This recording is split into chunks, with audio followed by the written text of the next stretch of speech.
the prayer.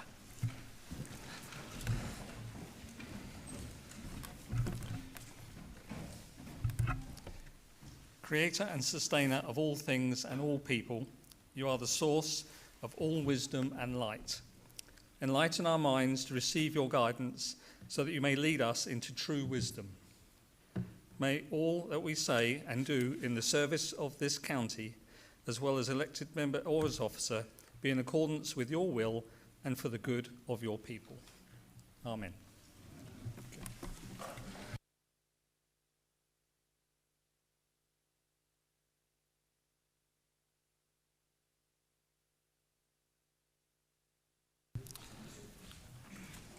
A little bit of housekeeping. So the evacuation procedure.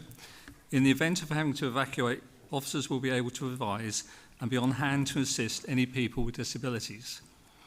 Mobile phones. May I ask that all members who have mobile phones with them to ensure that they're switched off so they will not disturb this meeting, but do keep them on if you do need to be notified, but just keep them on silent, please.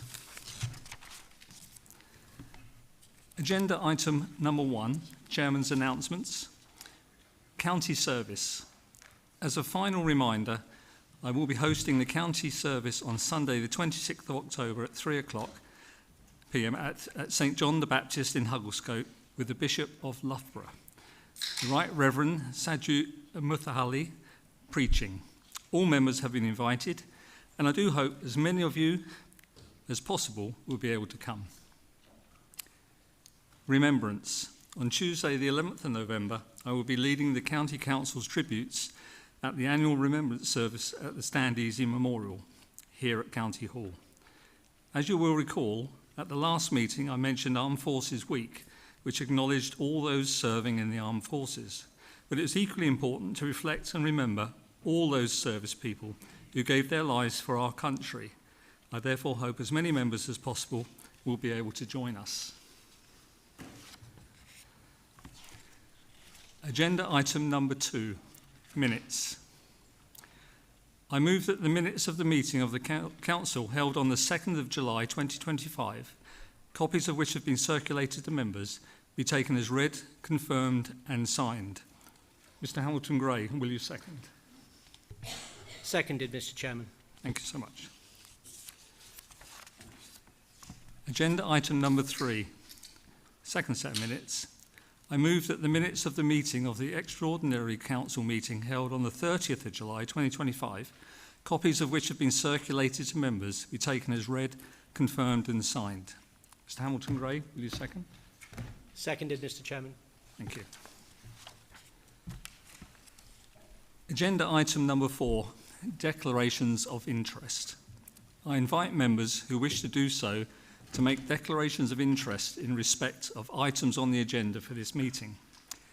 I have been informed that Mr. Orson and Mr. Bailey wish to declare a non-registrable interest in the motion on protecting rural communities from the impact of reckless tax reform. This is due to their agricultural land holdings and because of the potential financial implications of the reforms for them. Neither Mr. Orson nor Mr. Bailey are considered to have a disclosable pecuniary interest in this motion, as IHT relief is a matter that rests with central government, not the County Council.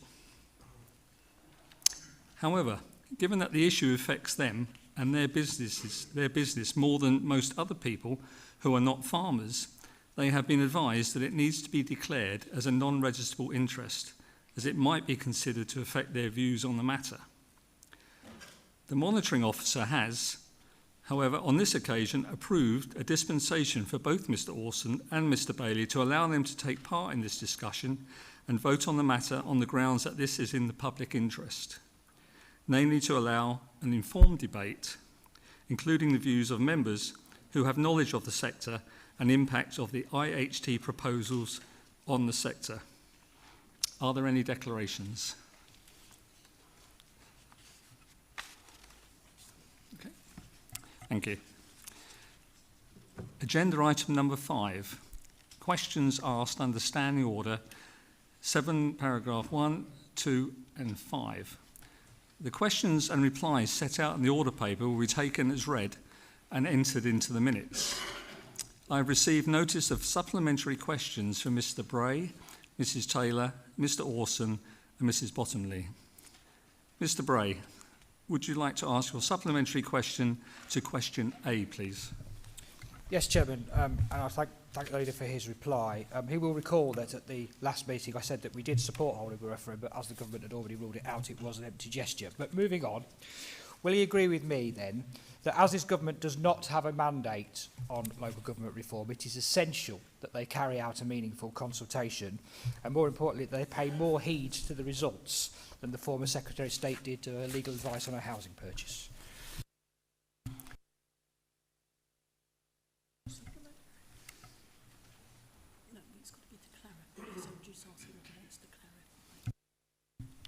Would you please clarify the question, please?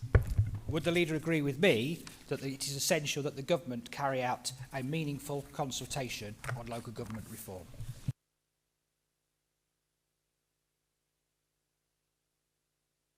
Sorry, it's not a supplementary question, I'm informed. Would you like another go, or shall we move on?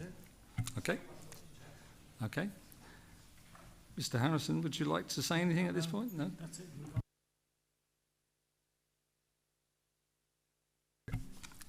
Mrs. Taylor, would you like to ask your supplementary question to question B, please?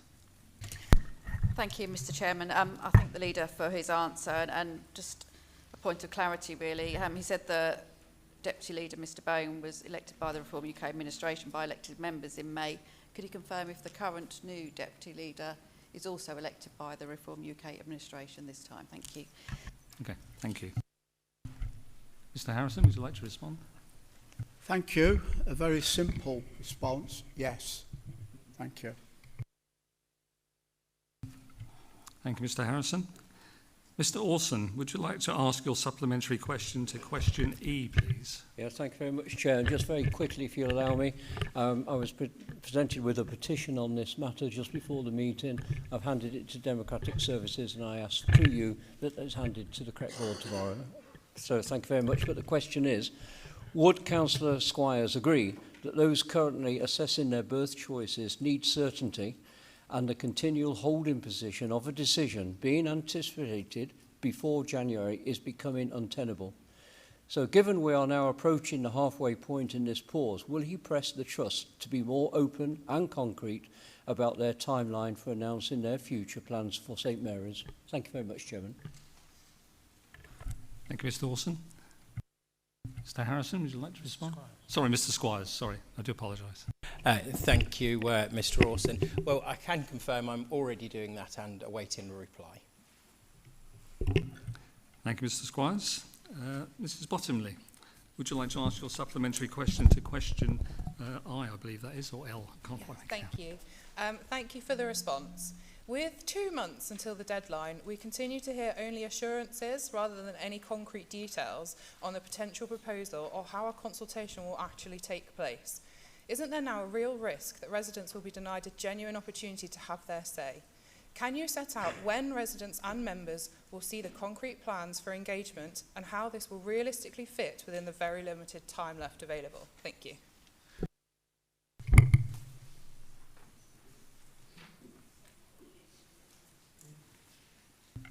This question's already been asked, I'm informed, so we'll move on.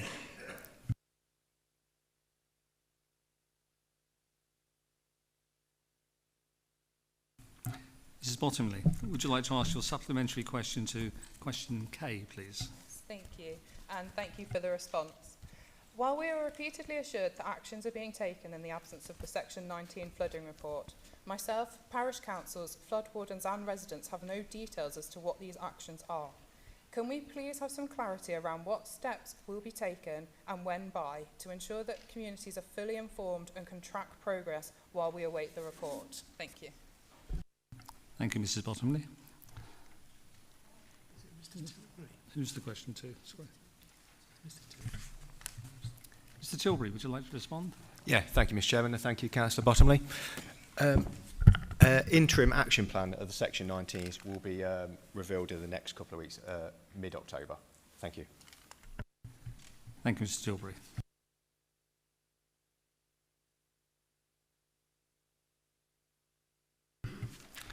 Agenda item number 6, to receive position statements from members of the Cabinet. I will now invite the Leader to make a statement. When the Leader has finished his statement, I will invite members to speak. If you wish to speak, please raise your hand and I will then call you to speak.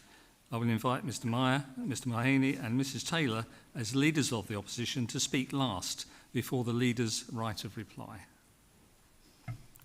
Mr Harrison. Thank you very much indeed, Mr Chairman.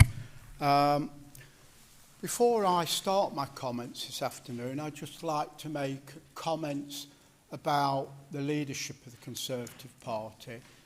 I've been as shocked and astonished with the attitude and the way you've chased down 2 young men, which hopefully is all going to be vindicated. And I just thought it was absolutely awful. The behaviour is just relentless. I've been in politics for many, many years, and I've never known such attacks and behaviour from an opposition. It just doesn't happen. They're more normally courteous, they're thought out, or you want to inquire, you'd find out. But this is public pillory of 2 young guys, and I just think it's absolutely shocking. And I also think that your behaviour as the people who ran this council for many years, who was in charge of all this debt that I'm going to refer to. Excuse me, Dan, can you talk to me, please, rather than... Oh, sorry. Excuse me, is this just a personal attack or is it actually his position statement? Yeah, thank you. So, I will move on now, but I can't just hide the disquiet and the concern and worries of many people. Mr Chairman, I do intend to read my position statement verbatim. It's printed entirely on the order paper, so I will be selective in my comment. MTF. Former acting leader of the council left us in dire straits. They presided over 24 years of failure. We inherited £90 million black hole in the revenue budget, £80 million shortfall in capital budget, and 65 million and rising on the SEN deficit. Let's not forget who the lead member for the department was under the Tory control. Being in charge was about slashing services, increasing council tax massively, with no plan to tackle the decisions needed to be addressed. That all changed in May this year, when Reform was swept into power to control 10 county councils outright and the largest group in further 3, including Leicestershire. That means a change of the guard and new ways of doing things. It is Reform UK councils who are rolling up their sleeves and tackling the financial mess that they inherited from the Tories. Notable achievements. Leicestershire, our efficiency procurement and saving review is well underway. To see how we can change the ways of working and deliver real savings for local taxpayers. We've saved 2 million by tackling flooding and improving resilience. Over £500,000 saved in dimming lights. Over 1 million savings a year reviewing adult and social care procurement.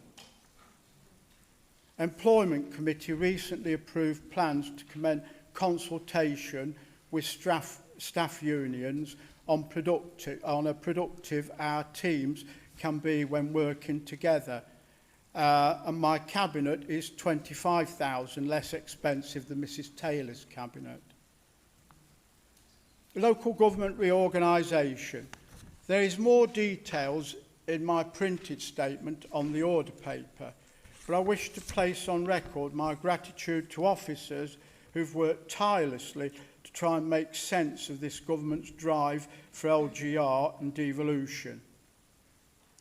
In the remaining two-tier areas, I shall also add that I've attended events organised by Leicestershire Business Voice, East Midlands Chamber, attended by the City Mayor and the lead for the 7 district councils,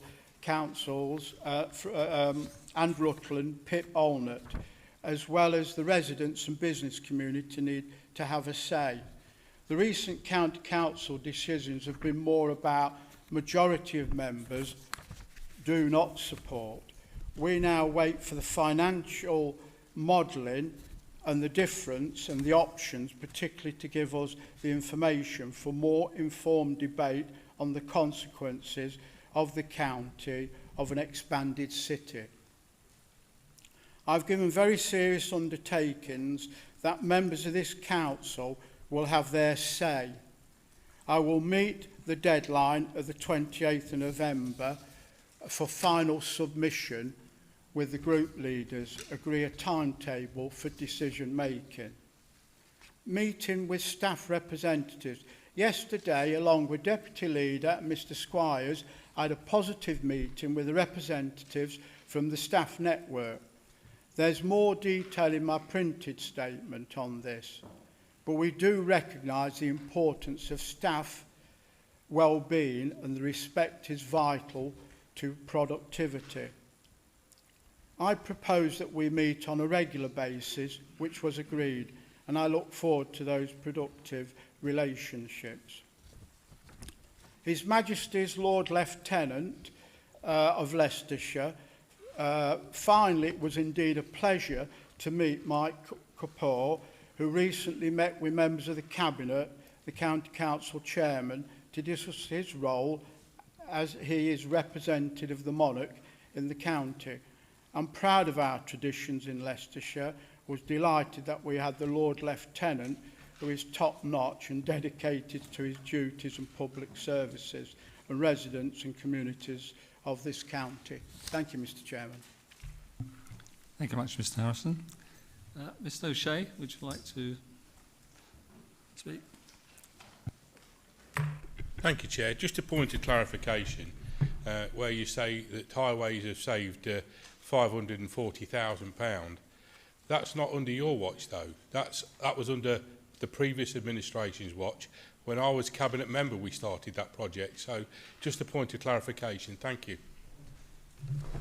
Thank you, Mr O'Shea. Mr Smith. Thank you very much, Mr Chairman. I just want to thank the Leader for his position statement at long last. But also, I'd like to thank him for his little outburst that he's just had accusing the leadership on this side of, I think he said, bullying. Quite interesting that a couple of weeks ago, when all this was kicking off, I actually had a meeting with Mr Boehm in private, where Mr Boehm informed me that he, in fact, was being bullied by the leader. Now, I offered him some advice. Unfortunately, he didn't take that advice. Instead, he chose party unity, which is something, you know, loyalty to your party. Perhaps the leader could learn from the deputy leader on that one. But I'll leave that one there. I'm actually more interested in some of the statements that the leader made, bold statements about what you've been doing since May this year, specifically like the new flags policy, which is actually a minor change, a rehash of the policy that we put in this side of the house, the room, a few months back. Also, as well, the external support that you're now seeking, that was quite worrying, because solely that's going to cost millions, if not tens of millions of pounds. Sure, if it works, fantastic. We're all for saving money. That's why we were the most efficient county council for a number of years, despite being the lowest funded. But you've actually said that they're not going to come into place till the end of October. Now, bearing in mind that your budget needs to go to Cabinet in December, that doesn't leave them very, very long at all to get something in place. Also, when we go on to the items that you've individually bullet pointed, adult social care, £1 million saving. Well, we did that. As my colleague Mr O'Shea said, the highways team with the dimming of the lights, 540,000. Again, we did that. I actually voted with it about 12 months ago, I think it was. Yeah. So we voted that in over 12 months ago. So we did that as well. The Children and Families Services aiming to save 800,000. Well, I'm sure Mrs Taylor will have her own comments on that one, but I think you'll find we also did that. So, and also I'd like to thank very much the lead member for Highways, because since May, he's managed to finish the MMDR. You know, the project that's been going on for years and years and years, obviously going out with his high-vis vest and his hat on, has spurred the guys on, and they've managed to get everything over the line in just a few months, so well done on that. What we're actually seeing here, Mr Chairman, is pure fantasy. It's like the equivalent of joining the pub quiz team at the last minute, answering one question out of 50 and then demanding that you pick up the trophy at the end. Now, of course, on your previous pub quiz team, the leader actually got thrown out. Hopefully, the Reform Arms pub quiz team might keep you a little bit longer, but I doubt it. Thank you. Thank you, Mr Smith. Mr Chapman, please. Chapman, please. Thank you, Chairman. I just noticed, here you mentioned the County Records Office. 4 years we've been working on moving that Records Office to this site just over here.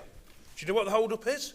It's not this county council. It's your good friend over the border, the mayor at the city council, who keeps stopping it. The reason we haven't moved it is because separating the two collections would cost that much money. We'd have no reserves left in this county council. So that's why it still is. Thank you. Thank you, Mr Chapman. Mr Crook. Thank you, Chair. I'm just wondering if the opposition are going to be so keen to say we did that when we start talking about the budget and the deficits. As the leader has indicated in his statement, the financial situation this administration inherited was a total mess. Working with officers and a united team of Reform UK members, we're working out ways to steady the ship, improve the finances, make savings where we can, and implement the agenda on which we were elected. Over 3 million of savings already achieved, with a plan in place to identify better procurement, better commissioning, better efficiencies and better ways of working. Contrast this to the 24 years of the Tory failure, maximum council tax and reduced services. It's no wonder the public voted for change back in May. As an administration, we're working hard with officers to get this council into a position where we could submit an agreed LGR plan to the government by their November deadline. It's important that we analyse the financial modelling of the various options so that this council can have an informed debate about the most important decision this council will have made since the last round of reorganisation back in 1974.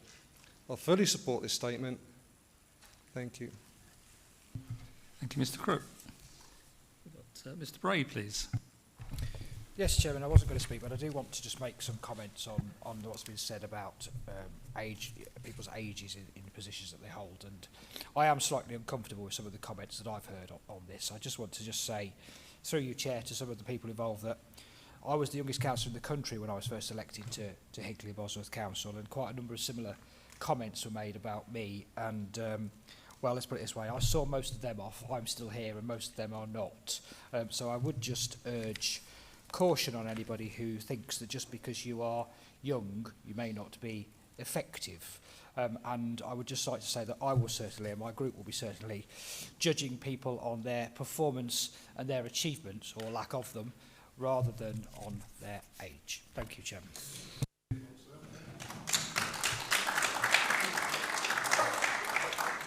Thank you for your comments, Mr Bray. Mr King, please. Yeah, thank you, Chairman. So I'm not going to go over, you'll be pleased to know, Mr Harrison, over all the ground that other people have done. But a couple of weeks ago at the Scrutiny Commission, we asked you about what your plan for meeting the deficit, and the deficit at Leicestershire County Council is not a secret. It had been publicised. You were part of the group, Conservative group, ruling group, until February this year, when you left. Look, we know that that black hole has been there for a while, but in the interim we've saved £290 million, mainly because the government told us we had to do those things. We also were told we had to increase council tax. The government assumed we did that. Now, at the Scrutiny Commission, and one or two colleagues who were there will recall, I described your approach as bonkers economics. And nothing I've heard today convinces me anything more, anything different, that what you're proposing is bonkers economics. And, you know, you talk about a 90 million black hole, and yet you're trumpeting a 25,000 cabinet saving. That is a smidgen, an absolute piece of dust compared to what's required. You hold up your new flags policy as an achievement. Do you really think most of the residents, the people who are receiving adult social care or SEND support, actually care about what your flags policy is for the courtyard where no one can see the flag? On reorganisation, you say that you recognise the city mayor will make his submission, and I'm sure he will. He's been very clear about that. But you're waving the white flag before the fight has even begun. Why are we conceding ground to the city instead of standing up for Leicestershire? And finally, you praise the workforce, but then in the same position statement, you're potentially undermining them by talking about rigid office diktats and blaming them for things. So if staff are valued, why don't you trust them instead of lecturing them? Mr. Chairman, these are questions that residents want answered. They don't want the spin, they don't want the attacks on people's integrity and professionalism. They don't want slogans. We don't need more expensive consultants. There are serious challenges. They require serious leadership, and unfortunately, you're not offering it, and only we on this side are able to provide it. Thank you. Thank you, Mr. King. Mr. Bowman first, please. Thank you, Chair. I just wanted to respond to Mr. Smith's comments and say I don't think anyone could really care less about your petty gossiping across the chamber. I want to be abundantly clear. Reform is not divided in any way, shape or form. The leader is most certainly not a bully. We're a strong group that debates openly, and as any serious team should. But when it comes to delivering for residents, we stand together as one. The opposition might want to invent rifts where none exist, but while they play politics, we're focused on fixing the roads, tackling waste and delivering for Leicestershire. That's what matters to the public, not playground gossip. Thank you, Chair.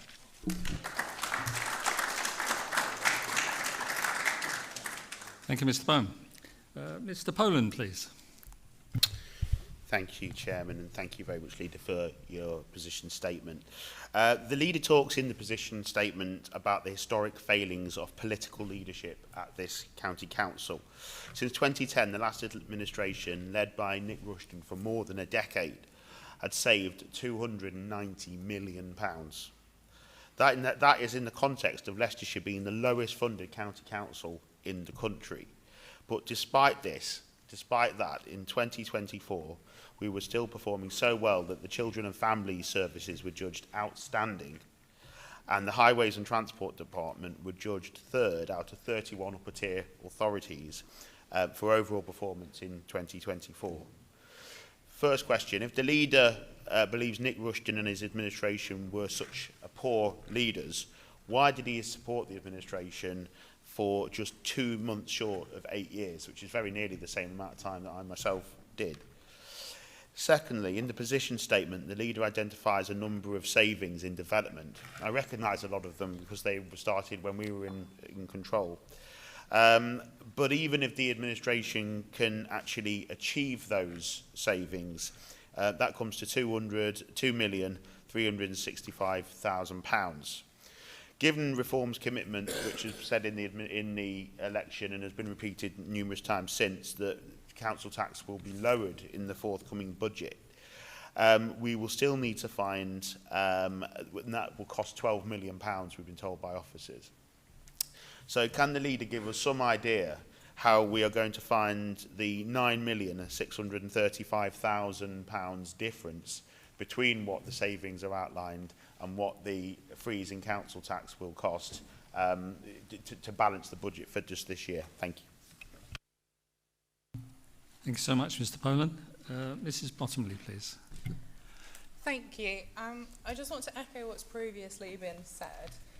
particularly in reference to the leader supporting the previous administration. It's a bit baffling to stand here now and give us a very lengthy and detailed position statement against everything previously supported. I'm also quite concerned about what's missing from this position statement. After a lot of debate and a lot of discussions and a lot of questions, in the section about local government reorganisation, it doesn't mention a public consultation at all, which, you know, we've been assured is going to happen. And I'm just concerned that it's been left out and that our residents are not going to have their voices heard on this really important topic. Thank you. Thank you very much, Mrs. Bottomley. All right, Mr. Charnsworth, please. Thank you, Chairman. I just wanted to echo Mr. Bray's point about young people. In recent weeks, the younger members of this council have been attacked in a way I find quite appalling. They're entitled to be here as much as everybody else. If you're aged 18, you're entitled to be in office. Everybody aged 18 and above is entitled to be here. We need, over the years, we've said we need more diversity in this chamber, yet the minute we get the one group in here who have been lacking over previous years, we attack them. I'm not defending reform or its councillors or its policies. I'm defending the right of every 18-year-old to be in this chamber.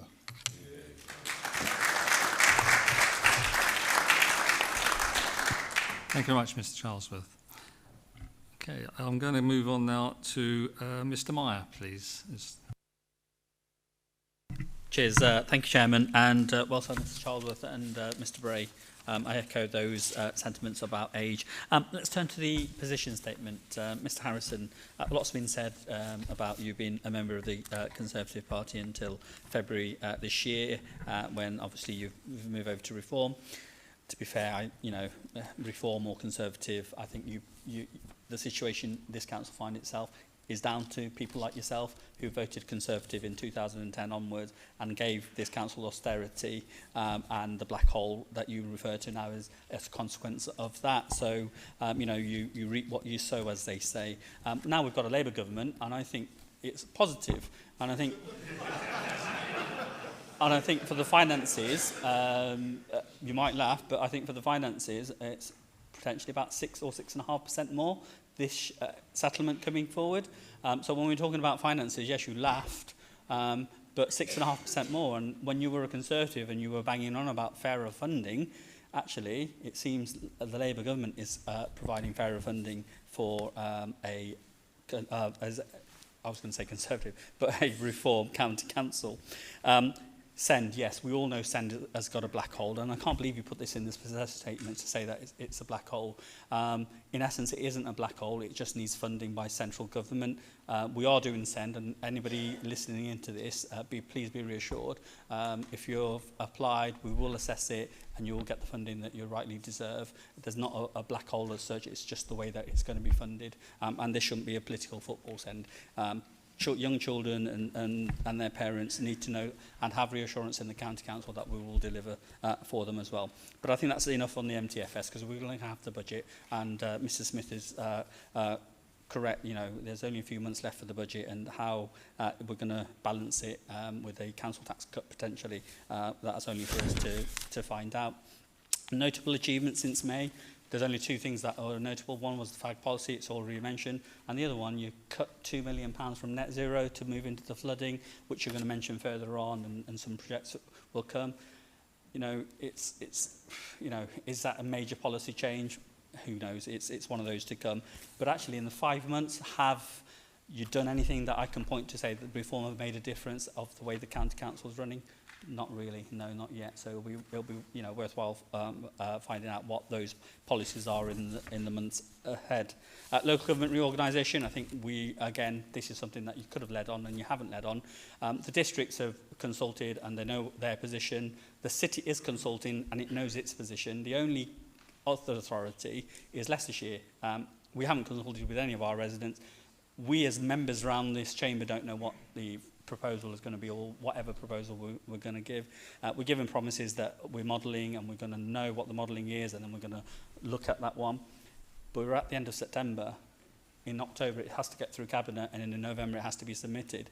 Time's running out. I don't know when we're going to consult with our residents, and if we are going to consult with our residents, as Mrs. Bottomley said, it might be like for a week or a few days, and I don't think that's a proper consultation. And I think we should be consulting with the whole of Leicestershire, because it is important that we do that. And on the other points as well, with the staff, and I think this is important. I was at Hustings with Mr. Harrison, where he actually blamed the overspending the county council on the staff payroll. So if I was staff and their representatives, I'll be worried about what's coming down the road. And I think saying this and saying that you've got cordial relationships, it's a start. But I think it's more than more reassurance is needed to our staff, because obviously if you think you're going to be cutting council tax and balancing the books at the same time, there's only one line, one major line that you're going to be doing it from. And if I was a staff at Leicestershire County Council, I would be worried going into Christmas. Thanks so much, Mr. Meyer. Before I continue with the group leaders speaking, I'd just like to ask Mr. Grimley if he'd like to speak.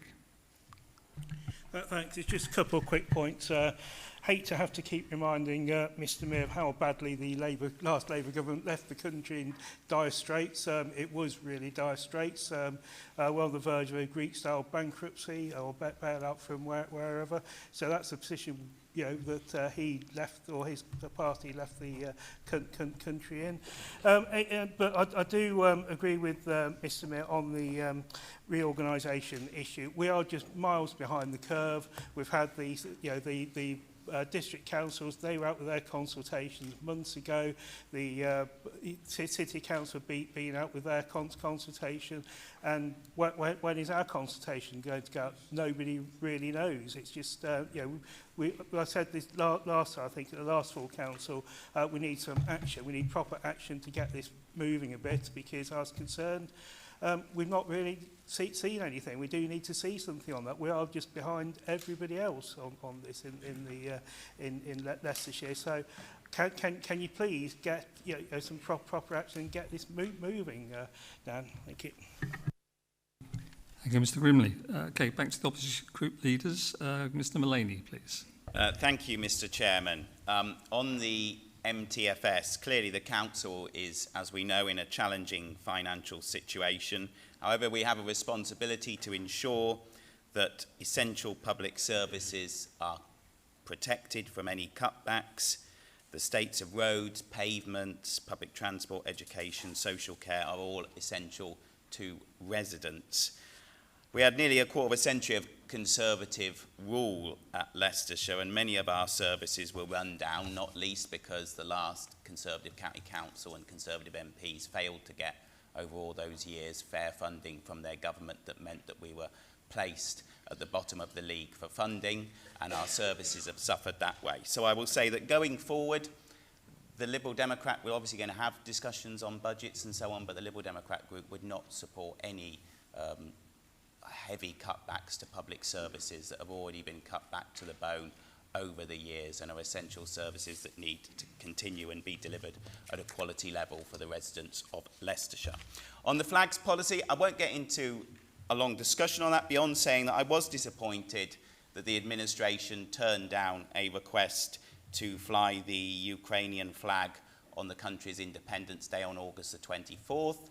We flied it in Hinckley, and we also had a very well-attended event in Hinckley for the local Ukrainian community to recognise the situation that their country is in. And given the existential crisis that Ukraine faces, an unprovoked invasion by an authoritarian regime, it's a shame we couldn't carry out a simple act of solidarity to the suffering people in Ukraine by flying that flag.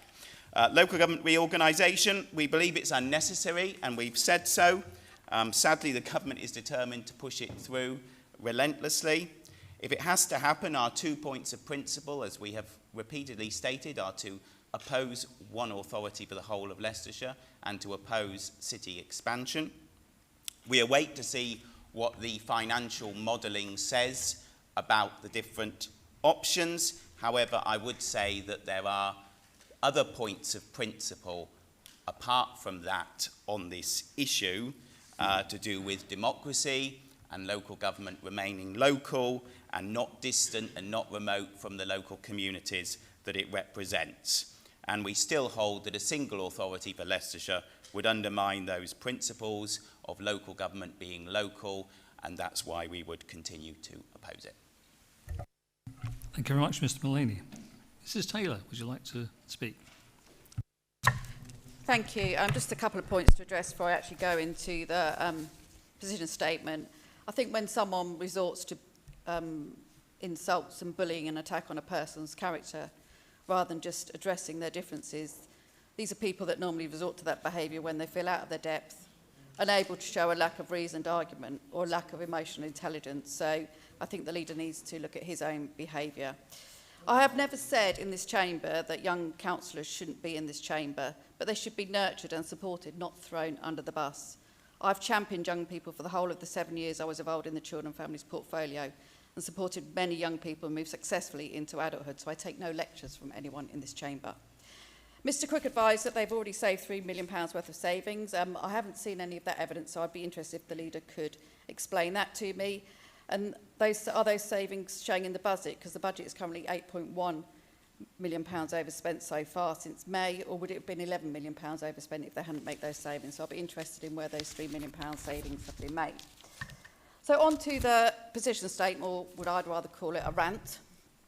I think the first sentence, the financial challenge that local government faces is well documented, has been going on for several years. It's not just Leicestershire, this is across all county councillors that are experiencing extreme demand on their services, mainly social care for adults and children. So it leaves us very little else to juggle with. And, you know, the leader's there, but he was part of that administration for so many years, especially under the leadership of his son-in-law. So, you know, he's condemning his son-in-law for the leadership that he did. Sorry, father-in-law. So, you know, it's all been mentioned, the 290 million we've saved since 2010, so I hardly call that tinkering. So I'm not sure what else has got to be cut. And obviously, you know, Reform has said they're doing it differently. That's great. I look forward to a council tax reduction when my bill comes through my doorstep and lands on the mat come April. I think it's already mentioned about the Records Office, vital storage for us. Yes, I completely agree with you. There was a plan in place, several plans in place, but Leicester City have refused to give us the money to move forward. And you're well aware of that, or you should be. So to put in there that there was no plan is just a total lie.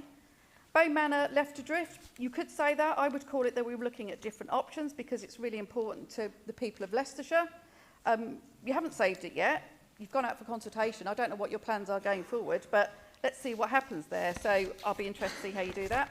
Yeah, the CQC judgment on adult social care was really disappointed. I was really disappointed with it, and I'm not going to stand here and defend it.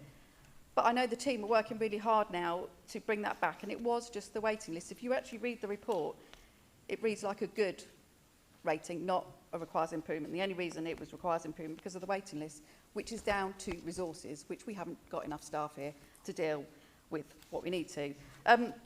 Skeletons in the closet, I'm not sure what that's about, but I'm sure there's plenty in some of your closets that might fall out at some point of another. Notable achievements. So the new flag flying policy took 2 cabinet meetings because you called an emergency cabinet meeting, then got called in by the group leaders. The indicative cost of those 2 cabinet meetings and the scrutiny commission meeting was 6k. So you've actually cost taxpayers 6k by doing your flag flying policy just to fly a Union Jack in this quadrant that, like James has said, no one else can actually see. Your report from the Employment Committee, I actually subbed on that committee, which was very interesting, and I think I will take more of a notice of that Employment Committee, and I advise the leaders to do the same. So you're going out to consult with staff about making sure that they're back in the office 50% of the time. So I look forward to that consultation with staff about how they feel about and whether we lose really good members of staff because, you know, due to family or their personal reasons, they're not able to come to the office for 50% of the time. And the £2 million that you moved, so it wasn't saved, it was moved from one budget line to another, is not new manual savings, it's just moved to a different budget line. So I don't really think you can declaim that. And then on to all the claims that you make about adult social care, the £1 million of savings, that's the targeted operating model that we did as the Conservatives in the previous administration. The highways team, the 540 was energy savings that was through the 18-month trials that we did as the Conservatives under Aussie, so you didn't do that. The Children and Family Services that you saved over £800,000 was brought in by me, not you, us and the Conservative Party. And it's, you know, you've said about Cabinet, you've saved 25k. Well, that's brilliant, but you're not actually doing the work that you need to do, is the problem. Members are not turning up to meetings. You took me off the Loughborough Town deal, where I was a good representative for this county council, and the person you put on there didn't turn up at the meeting. There's a fire authority meeting that your members didn't turn up, so you might well have saved money, but they're not representing our residents. And as for the Melton Mowbray distributor rate, I mean, that is just unbelievable that you think you can claim that. Absolutely unbelievable. We did that as we did the A511. So you can carry on, but it's all there in the public domain. All the cabinet meetings, all the meetings that took place. The Conservative administration did that. You didn't. Local government rates, I say till I'm blue in the face to you and you don't take any notice. We are still waiting. We should be out for public consultation. We should have been out months ago. But you haven't done anything apart from telling me it's all in hand. I'll be able to share with you soon. I'm having meetings. You're not doing anything. And we're running out of time. This needs to be submitted in November. And the public of Leicestershire have not had their say because you are delaying and drifting. And you need to sort this out. And I'll just finally end with the staff network representatives, that you finally had the meeting that we asked for 4 months ago. It took you 4 months to meet with the staff groups. That's ridiculous. But I'm glad you've met with them, and I hope you'll continue having a good relation, because without our staff, this council is nothing. Thank you, Ms Taylor. Mr Harrison, would you like to add a few things? I'd be delighted. What misinformation? I agreed after that meeting with the staff. I agreed straight away to meet with them, and I've had to wait till this week. Not me. I was happy to do so. So let's get that point right. I think the problem with your group and your perception, you've done things, but not enough. You haven't done anything really to grab it and deal with the problem. Excuse me, Dan, sorry, could you speak to the chair, please? Oh, sorry. Oh, yeah. Okay, sorry, Mr Chairman. Yeah, I much prefer, actually. I never thought of that. Anyway, thank you, Mr Chairman. So they talk about what they've done and little bits here and there. That's good, I accept that. But when I was a member, I wanted a programme to save 72 million. And I got 10 out of 31 votes. So I know they're not prepared to change. Something has to be done. You can't keep doing the same thing over and over again and expecting a change. We have to affect that debt, so something has to be done. I wouldn't say dramatic, but it's highly professional and it will be well worth all the effort, and it's important. We have to do something different. We can't carry on with the same old whinge, this, that, we're doing this, we've saved money. You're only as good as your last game. We're out today, we've got debt, we've got to get on with it. It's no use telling me what you've saved over the years. I'm aware of that. I'm aware of lots of things. But I'm also aware the people of Leicestershire are looking to us to create change. And we will create change. The efficiency will be brand new energising. It will be rewarded. We will get the efficiency we need and obviously be able to affect our budgets, because that's critical. Because you cannot run a business with these sorts of debt. And what did their budget say? 5%, here we go, terrific. And we'll cut a few services. That's been the mantra for years. They won't change, it's the same. Yet they're holding themselves out with such great virtue of different things and achievements. They have, and it's good, but it's gone. Here's today, and this debt is real. It has to be answered. And we and I are intending to answer that. We will be doing things. There's already starts across the country where other people have had innovations. But I believe the sort of people we want in are the people who have the experience and the depth of knowledge and the skills and the staff to be able to carry this out correctly and effectively. Now, there's sniggers, there's laughter. But I wonder in 6 months, 12 months' time, I wonder what the laughter will be when we're achieving things, we're doing things, and it will happen. The doubters are the doubters. I hope that they get up on their feet and apologise when we show them what we can do, and we're determined to do it. Remember, we've come in, we've had 5 months to build a cabinet, get people up to speed. 6 months ago, they were just sitting having a drink with their pals. Oh, I'll put my hand up for that. So it's been a massive change. And I'm proud of what we've done, what I've been able to do to help move this forward. And when we get this change, it will be beneficial to the people of Leicestershire. They're looking at more debt. I'm saying, right, let's go about this properly. Let's look how we can stop this. How can we create a proper business model? How do we get efficiency to save money that they would only dream of? So that's where we are. I'm not moving from that because that's the real thing to do. It's real, it's different to what they've done. Regarding the problem with the city and ourselves, we are, I think, in this next week, we should have substantial modelling to be able to share, to show the differences of where we are and how we are as a county council and what would be our best initiatives. And I stand by that. I don't know the exact limits of it, so I can't pretend now I'm portraying anything because I simply don't know. But what I do know is that at least we'll have a chance at a proper discussion to try and see if we can get, and I can get the best deal for Leicestershire. It's as simple as that. Then it will come back to this body. People have comments and be able to comment on all of this. It won't be my decision. I've done all the work with John and other teams of staff. We've done it. There'll be your comments. And if you throw it in the bin, you throw it in the bin. But the consequences could be frightening. So we'll all have a say on it. And it's important. And I want as many people to be involved in this as possible. Once we know what we're doing and we'll be able to say we can move forward. So that's a definite. And when I say I do things, I do it, and I mean it. And I was really saddened to hear the leader. It's not chirping back, but it took me by quite surprise because staff know I said the very next day after that scrutiny meeting, I was quite alarmed with some of the comments. I'll meet the staff. And I've sat back and waited and waited. Yesterday was the start. So better late than never. But I'm sincere in what I'm saying. And I will meet with them and I will talk to them regular. And I think it's a vital part. And I think a leader should communicate with all the staff. We should know what they're thinking and if they've got concerns.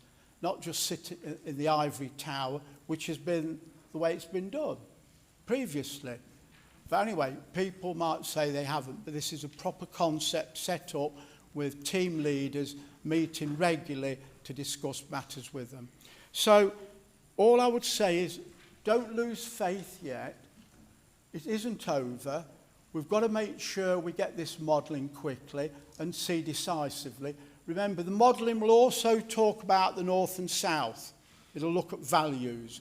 There's 6 elements to it altogether, so it's going to be fully comprehensive on where we are, and what could be done.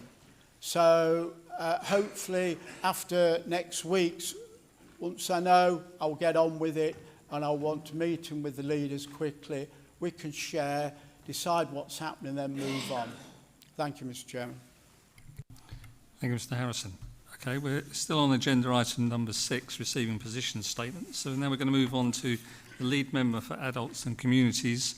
I would now invite the lead member, Mr. Abbott, for adults and communities to make a statement, please. Thank you, Mr. Chairman. Good afternoon, everyone. I'd just like to read you a statement. Obviously, as you may be aware, the Care Quality Commission has recently published an assessment on how the Council carries out its responsibilities under the Care Act 2015.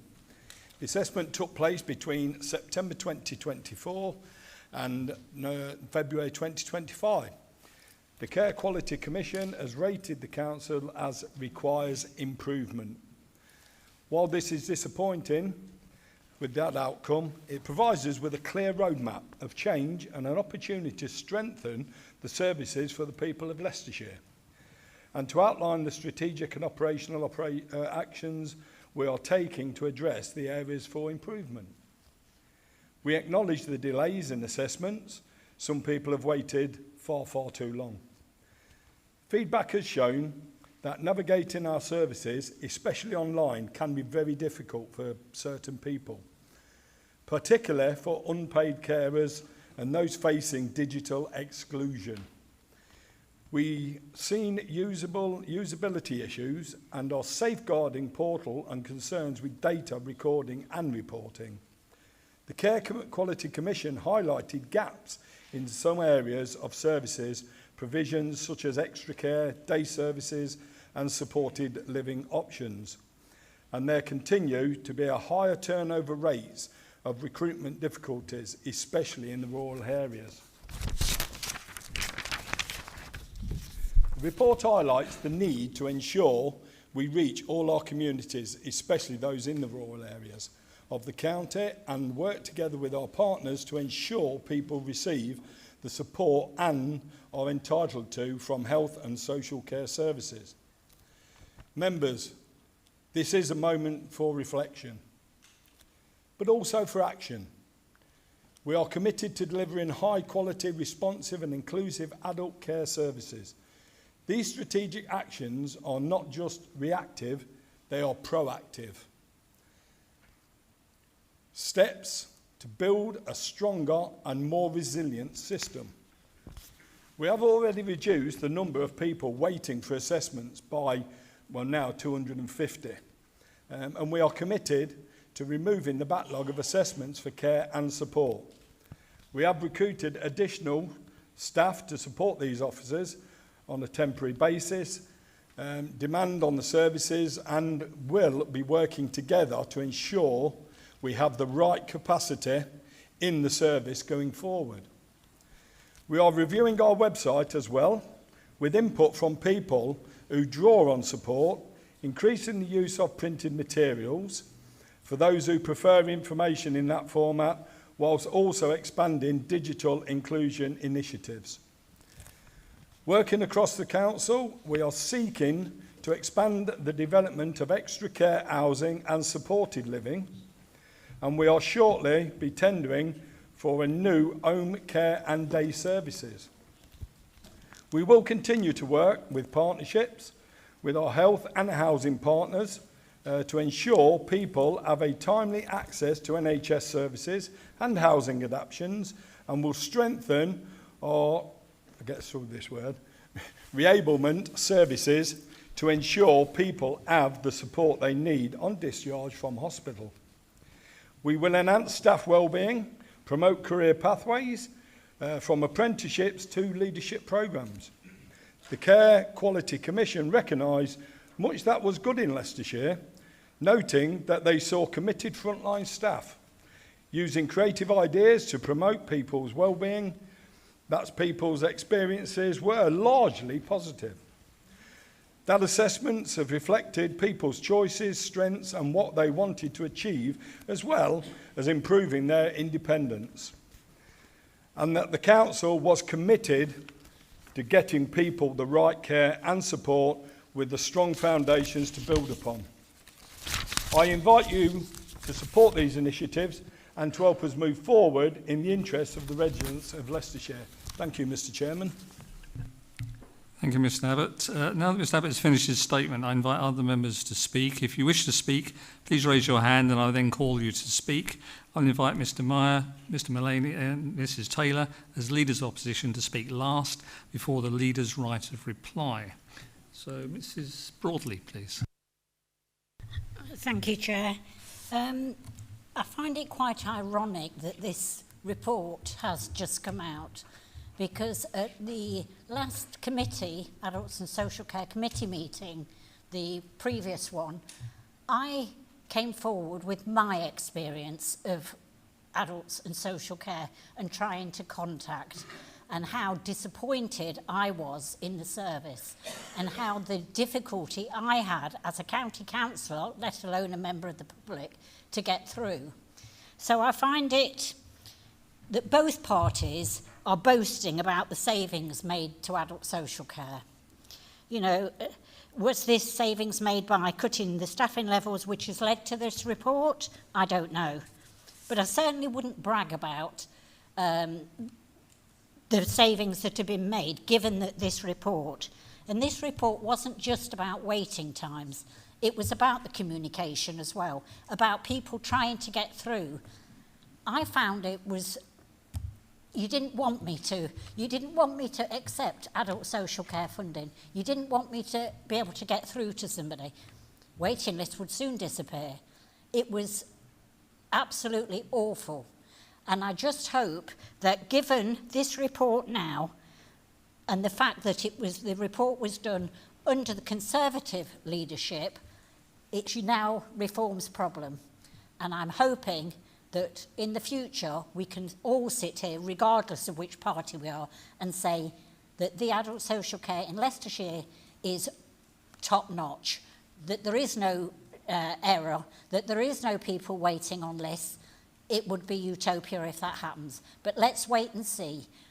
But don't brag about making savings and then getting this report. Thank you. Thank you, Mrs. Broadley. Councillor Squires. Thank you, Mr. Chairman. Yes, I'm sure we'll all take that on board very much. But just to explain, it is the procurement contracts that we're managing to get some savings. So it's not necessarily a cut to the department. It just means that when we're contracting out carers contracts, that they may be a little bit more competitive, which actually is what we see in other areas of the country, and it does tend to work quite well. And the administration has already committed not to cut any services. We may have to restructure some things, but we're looking to essentially save money, protect the frontline services. So I hope that addresses your concern. Thank you, Mr. Squires.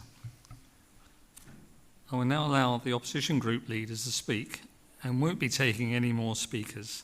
Mr. Meyer. Cheers, thank you very much, Mr. Chairman. It is disappointing to get such a report, but that's not a reflection on our staff. Our staff really work hard in the department and their senior leadership team. I think where we've been let down is sometimes the demand is there and we haven't been able to meet the demand in a timely manner. And I'm open and honest as part of the last council, and it's not a political thing.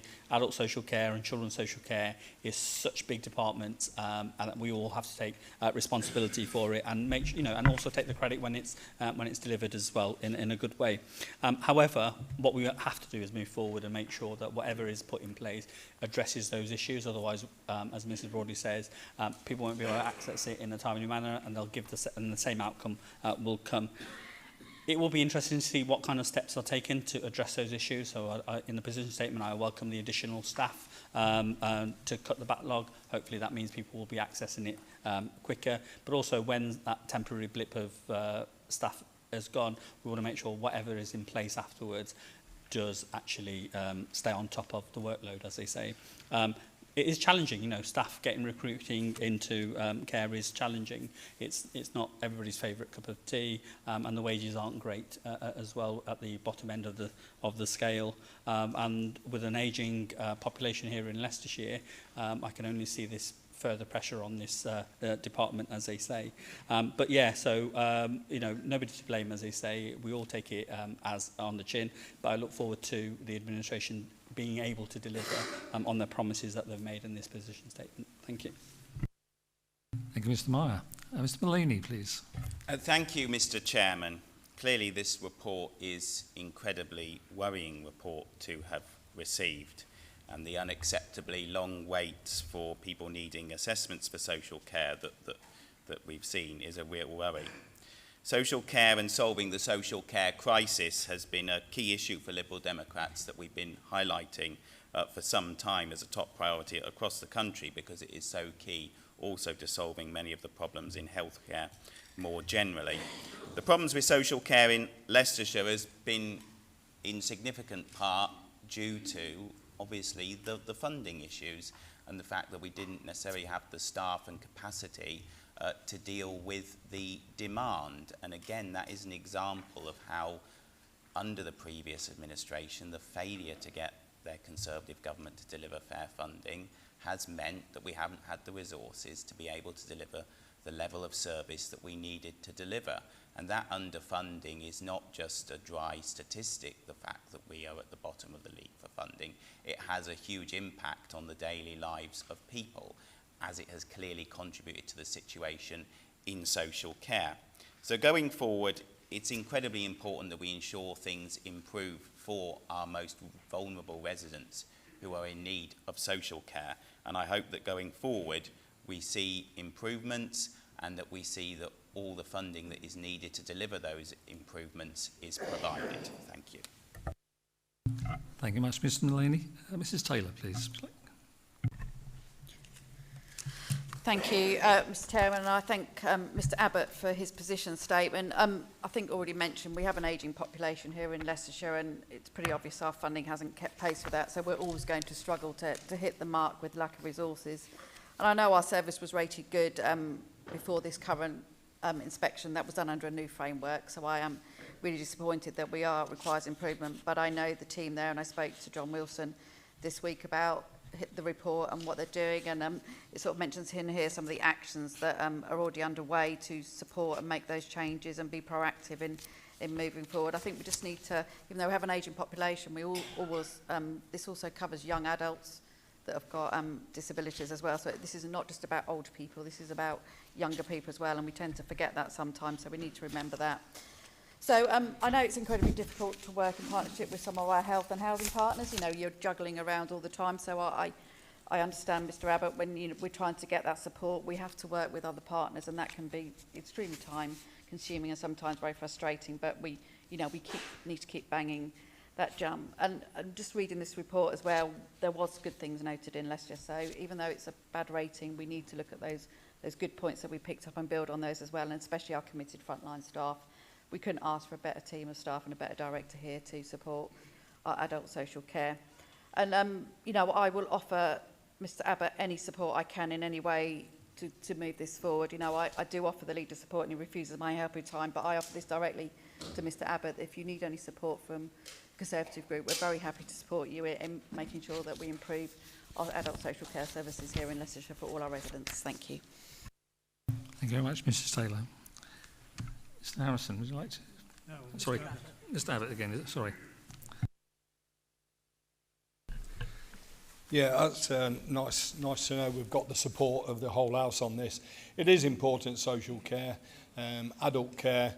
I'm obviously, I'm new into it, but I'm not one to shirk a challenge, and I don't like losing. So I will be pushing forward. I've had good meetings with John Wilson and his team. I'm meeting regularly with them every week. I'm getting to know the portfolio really well and understanding it.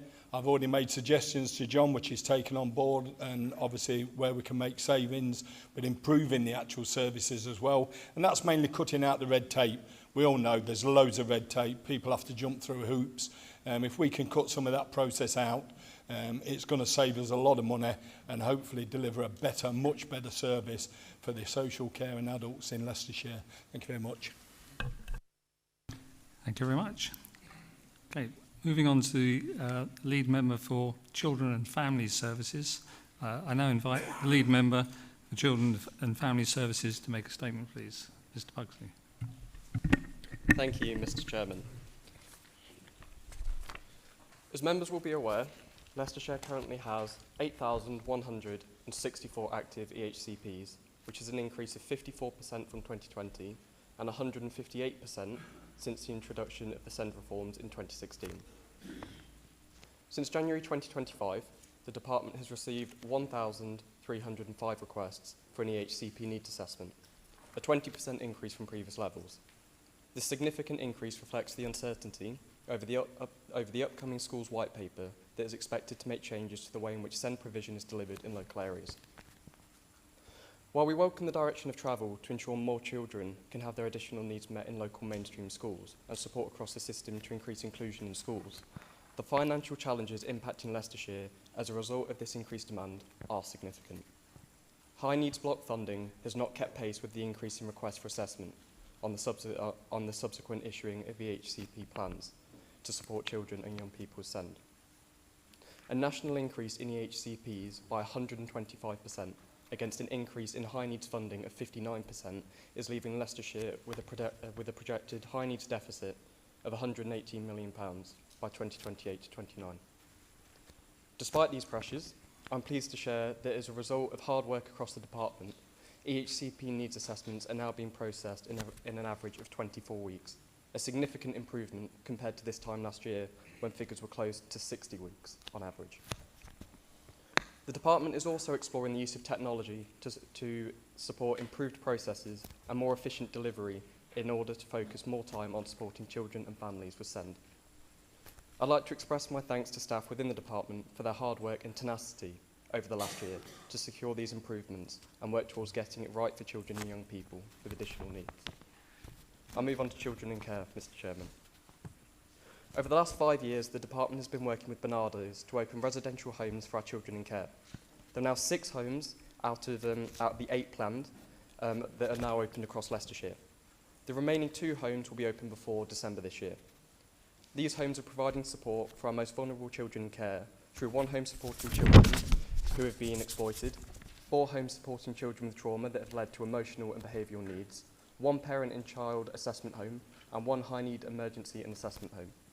The 2 further homes will support children with mental health needs and overnight short breaks. The opening of a 9th home is being considered with an options appraisal currently in development. Building our own homes for children in care not only means we're providing care that meets our children's needs, but is projected to save us £2 million over the next 4 years. In other news, the application window for first-time admissions into primary schools and for transfer to secondary schools is now open. Whilst we have over 95% of primary and 92% of secondary places allocated to first preferences, parents and carers are encouraged to ensure they select 5 choices in order to ensure that they secure a place at school local to them. I'm also pleased to share that 93% of our primary schools and over 88% of secondary schools are rated good or outstanding by Ofsted for leadership and management. And by way of reminder, Mr. Chair, and for parents and carers, the admissions round for 2026 is now open, and the secondary transfer application deadline is 31st of October, and for primary it's 15th of January next year. In relation to Leicestershire Music, I'm delighted that engagement with primary, secondary and special schools remains above the national average at 93%, accessing 1 or more Leicestershire Music services. Over 18,000 children and young people learnt with this service last year, with 20% of them being from disadvantaged backgrounds. And I'll speak about the Families First Partnership Programme, Mr. Chairman.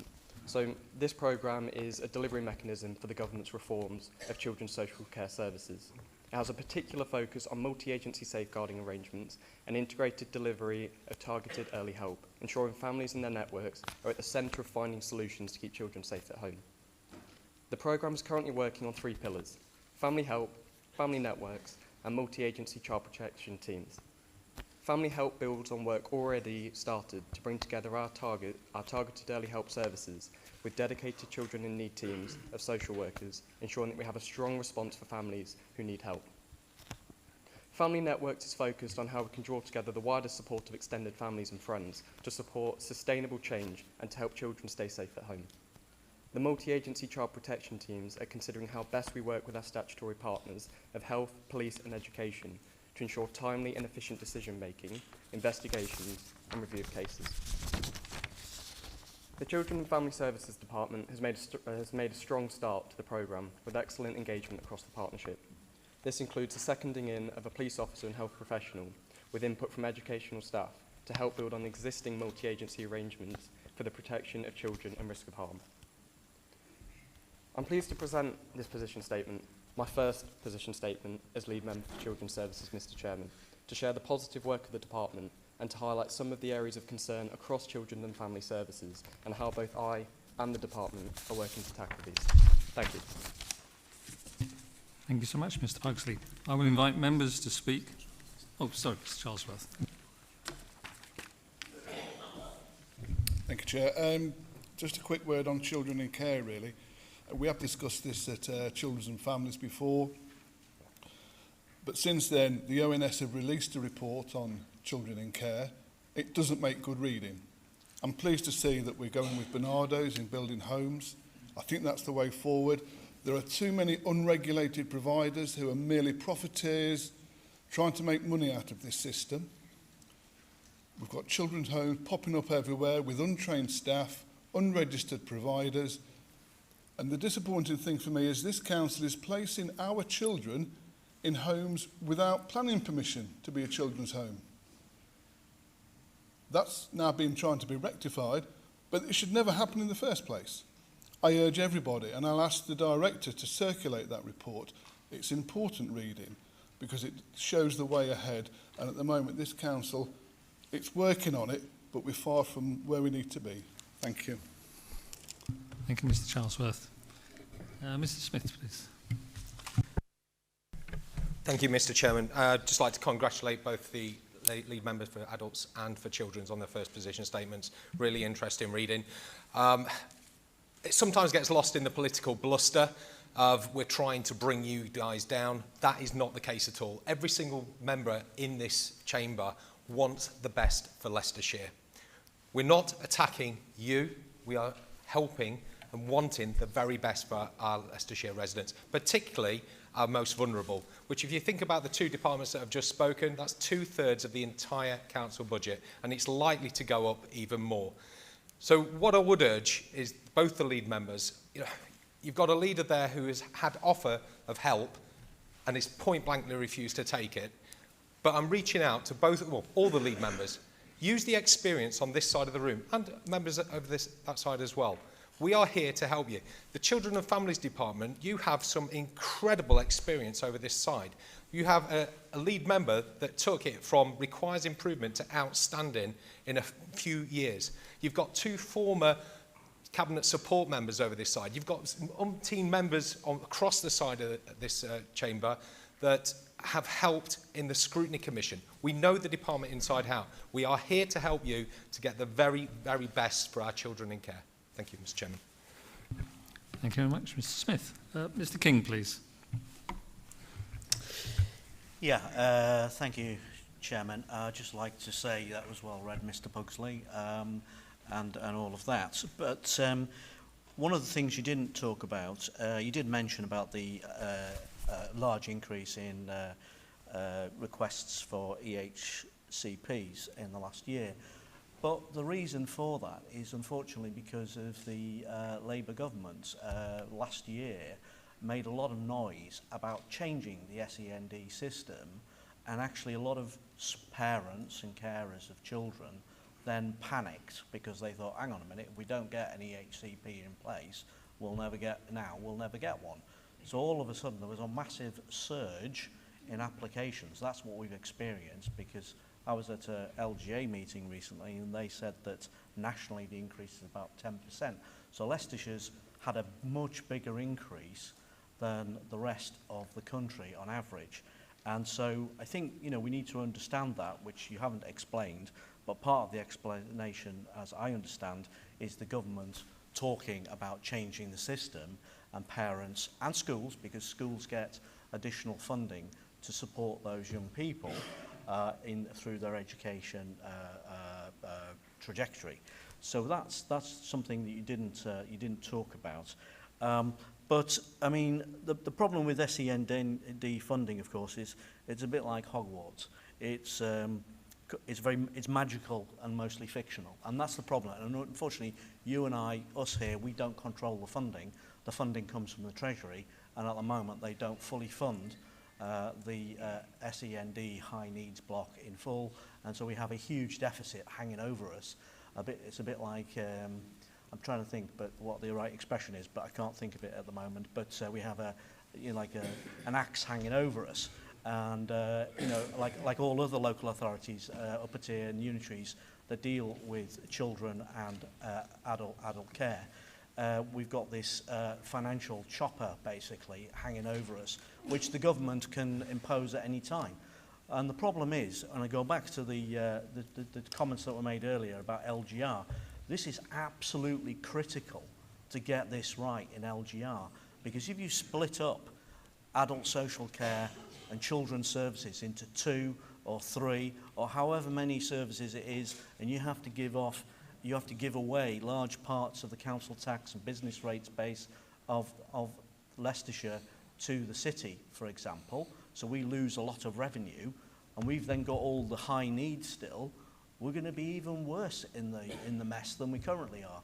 So it's really, really important, and this is really crucial, and that's why it's so frustrating and annoying that the leader still hasn't brought forward any information and detail that we can scrutinise about what's actually being proposed. Because until we can do that, we have no idea what's being talked about is actually a good thing or could actually get even worse depending on what's put forward. Thank you. Thank you very much, Mr. King. Mr. Rudkin, please. Thank you, Mr. Chairman, and thank you to the lead member for his position statement. He's clearly been working very hard over the last few months. It's also great to hear that over 18,000 children and young people have engaged with the Leicestershire Music Services. Thank you. Thank you, Mr. Rudkin.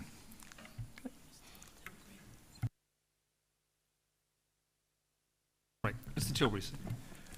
Thank you, Mr. Chairman, and thank you, lead member, for your position statement. I welcome the direction of travel around more children having their needs met in a local mainstream school, but I remain concerned about the fact that funding we get is not kept up with the demand. What else do we need to highlight this issue and get the right resource to support the children with additional needs? Thank you, Mr. Chairman. Thank you, Mr. Tilbury.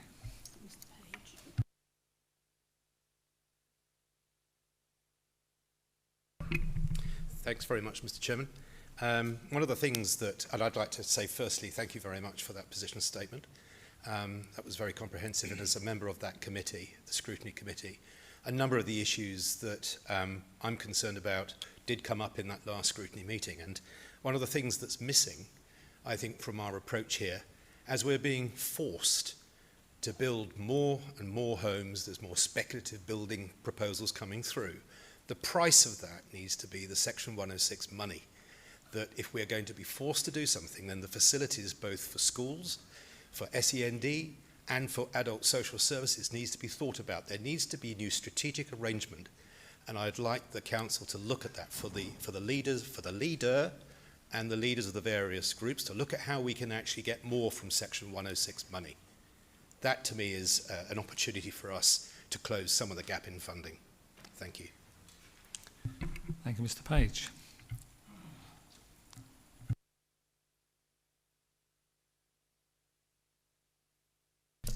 Yeah, thank you, Mr. Chairman, and just wanted to address the point that Mr. Page just made. I completely agree. We do need to make sure that the developers are paying their fair share to mitigate the effects that their developments have on the local communities, and I think Children's Services is probably one of the biggest that's impacted from that. What I will say is we are currently working on things outside of the Section 106, the sills that we are trying to push through. Particularly in Charnwood at the moment, that's the one that's currently in progress. So we'll just have to wait and see how successful that ends up being. In my district as well, I'd like to see that with Harbour District Council and with Blaby. So that would be a good way to address it. But I just want to agree, basically, yeah. Thank you, Mr. Fowler. Okay, I'll allow the opposition group leaders to speak and won't be taking any more speakers. Mr. Meyer, please. Cheers. Thank you, Mr. Chairman. I welcome the admissions to school and the improvements. It's fantastic to have over 90% of all our schools outstanding or good, as they say. Well done on Councillor Taylor for Bernardo's and the children's care home. That was a very good foresight, and I think that's the way to go. And I think somebody mentioned it, Mr. Charles has mentioned it, about care homes dotted around in mainly terraced or semi-detached houses, and without or with planning permission or without. But yeah, it's just one of those where I think if that's the model and it's working, we should carry on rolling it out, and hopefully children are in a secure environment. SEND, yeah, that's the biggest one, isn't it? It's 118 million here, is it all? And it's considerable amount of money that's off the books, as they say, but we have to provide it, and it's not a new thing. It's not a Labour government thing. It's a Treasury thing. I don't want to blame the Conservatives, but it is a Treasury thing. They need to provide the money for us then to be able to provide the services, and it doesn't matter if we press a Labour government for it or a Conservative government or any other government. We still should be pressing for that money because it comes directly to the most vulnerable that need it in our communities.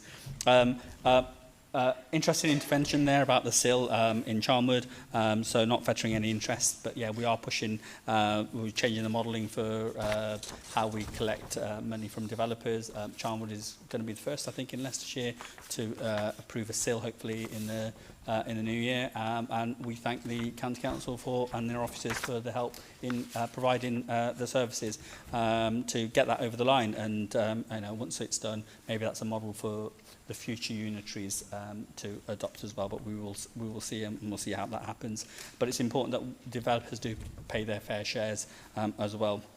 One thing I just wanted to mention, Mr. King, very thingy. It's, you know, it's not about Labour, it's not about Conservative, it's about Leicestershire and what we can affect here in this chamber that we should be trying to talk about as well. And you know, yeah, we can beat our chest about party politics and what national government might or might not do. But SEND hasn't been a problem since the Labour government. SEND's been a problem since 2020. You can see the increase of the amount of people that have gone through. It's just the demand of out there, and we just don't have the capacity to churn all those HCPs through on time. I wish we did have the capacity to do it. And if the demand's out there, it should be met. That's my thinking, because that's what it is stating. But end of the day, let's ask the Treasury for more money. Hopefully we'll get more money. When they give us more money, let's spend it in the right places, and probably not on council tax cuts. Thank you. Thank you, Mr. Meyer. Mr. Mullaney, please. Thank you, Mr. Chairman, and congratulations on making your first statement. It can be daunting to speak to the whole County Council. There's been a huge increase in pressure on special educational needs services, and students and their families have faced unacceptably long waits for EHCPs. A few years ago, we were among the worst in the country for delivering those in a timely way. So going forward, going from 60 weeks a year, 60 weeks on average to 24 weeks is progress. To go from just over a year to just under 6 months is great progress, but more still needs to be done to reduce those waits even further. So well done on the progress so far. However, more does need to be done, because for too long, students and their families in Leicestershire have faced unacceptably long waits for these statements. So I hope that we'll continue to see improvement in the service, because it is such an essential service, along with a number of others, that this council delivers. Thank you. Thank you so much, Mr. Mullaney. Mrs. Taylor, would you like to speak, please? Thank you, Mr. Chairman. As you can imagine, this is quite difficult to answer back to, since I was the lead member. I know this service inside out. So just on the SEND, I think members here probably don't understand the complexity of the SEND system. So we are covered by legislation, so it's not our choice that we overspend. If children come to us that need support and have needs, we are under legislation and morally and socially obliged to give them that support. So it's not that we're choosing to overspend, we're under the legislations that this government, last government, whatever, has put forward and not provided the funding to actually implement that legislation. So I just want to put that out there to start with. And I think the noise coming out from government at the moment about the reform changes will have affected families, and I think as a council we need to go out there and reassure families that whatever the changes in the legislation, that their children and families will be supported by this council, and that we will do everything we can to support them. So I think that message is not getting out there from this council, and that's something the leading member I think should take up and reach out to those families and offer them reassurance that they will be supported here. With the increase in EHCPs, there's been lots of noise around there, but for me, and this has been my mantra for many, many years, is that mainstream schools need to be properly funded to support the cohort of children that we now have, whether they've got special education needs, ADHD, autism, whatever they are. Mainstream schools are not funded properly to be able to support the needs of that children, and that's what we need to be pushing for. So I hope the lead member takes that back and keeps banging the drum of national government to make sure that mainstream schools, we are one of the lowest funded per pupil here in Leicestershire, and that doesn't give our teachers the ability to look after all the children that they need to, and whatever special needs that they have in mainstream school that can be supported there. So really good to see the weeks coming down. That was my work that I started, so it's good to see that the lead member has carried on with that work that I have, and it's having that impact that we wanted, first of all. Bernardo's, thank you, Councillor Mear, for the credit for that. This was my baby, this was my project. I put my heart and soul into this. There was many bumps in the road, many obstacles, but I worked through there. And I think we have delivered some brilliant provision, not only made savings, but looked after our children much better in those Bernardo's homes that we would have been putting them to places like Mr Charlesworth has said there. I think just addressing that, we, if at all possible, would never put a child into a home that wasn't regulated.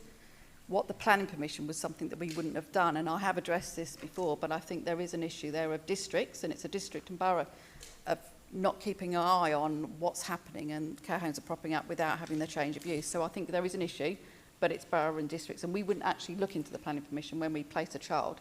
We would just see if it was registered. So, but I agree, there is an issue there. Onto the music service, fantastic that we're the Leicestershire Music Hub here, and we deliver for all children across Leicester and Leicestershire. And it's a great service, and the lead member will get invited to the multiple concerts that they have, and I hope he does go along, because it does mean a lot to the staff when the lead member does turn up and supports them with those concerts. So I hope he does do that. The Family First programme, again, this was something that I put into place, and it's really good to see that that's now embedding in the department, and we're starting to see the fruits of that labour delivering for all our children and families. And what's missing across all of this that's not been mentioned, but our children's services here are rated outstanding, and we should always celebrate that we are delivering great services for our children and families in this council. Thank you. Thank you, Mrs Taylor. Okay. Okay. Mr Pugsley, would you like to respond, please? Thank you, Mr Chairman. I'll start with you, Mr Charlesworth, and firstly, just to everyone, thank you for the support and the comments around my age. I think, as many of you have said today, I should be judged on my reputation and the things that I bring to the role, rather than just looking directly at my age. I think, Mr Charlesworth, in response to your question, Bernardo's are excellent. They're one of the rare ones that we work with where they're non-profit, and we actually own the building, so that's really good there. I share the concerns that you mentioned, and I'm more than happy to pick them up with you outside of here to see how we can progress them. Just struggling to read my writing. Mr Rodkin will go on to, so the music service. As my position statement showed, the Children and Family Services Department at the moment has a lot of turmoil, a lot of people are concerned about a lot of what they're hearing around funding. So I think in terms of Leicestershire music and with the admissions, Mr Moore, I think having these really good stories out to show some of the really positive things that we are still delivering despite some of these financial difficulties is really, really important. Mr Pugsley, could you just address the chair, please? Of course, sorry, Mr Chairman. In terms of issues around Section 106 funding, it is something, again, that I'm aware of, and Mr Fowler beat me to addressing that, but again, happy to pick that up outside of here. In terms of issues with SEND, mentioned by a couple of members here today, and one thing that I promised the whole time that I've been elected is transparency. And I will say it how it is, I'll say it how I've seen it over the last 5 months. There is an issue with SEND funding. There's a massive issue with SEND funding, and it's been clarified today, and I'll clarify it again. This is not a Leicestershire issue, this is an issue across multiple councils. It's an issue which, as I've said, will be £118 million without intervention by 2028. And the reality is this funding is coming down from the national government in the high needs block. So it's an issue which, as has been mentioned, we need to really push back on the national government for some help on these issues. So the way that I look at it, and this has been the most alarming thing for me over the last 5 months, is I've seen this go out of control. I've seen last year, I think, that the overspend, correct me if I'm wrong, was about 45 million, was where we were at with the deficit last year. So as soon as I learnt about this issue, the most important thing to me was this is spiralling out of control, not just here, everywhere. So I've spoken to loads of lead members for Children and Family Services across the country who are seeing the same issue. And the conclusion that I've come to is, as Councillor Taylor has said, there's not a lot that we can do as an authority to sort this out. But there's something that the lead member could have done in her position as lead member, which I've not found evidence that she's done, that might not have been effective. And that is to lead a national front across multiple councils to say to the government, this is unsustainable. The most important thing for me, and I hope that this is the same for every member in this council, is that regardless of anything, we deliver top quality services to children, because it's people's lives. We have to get this right. I think we can sit down saying this is a national government issue, that there's nothing we can do about it. And from what Councillor Taylor said today, that's the approach that she's choosing to take. And that's fine, but that might explain why I'm here as lead member now, rather than Councillor Taylor.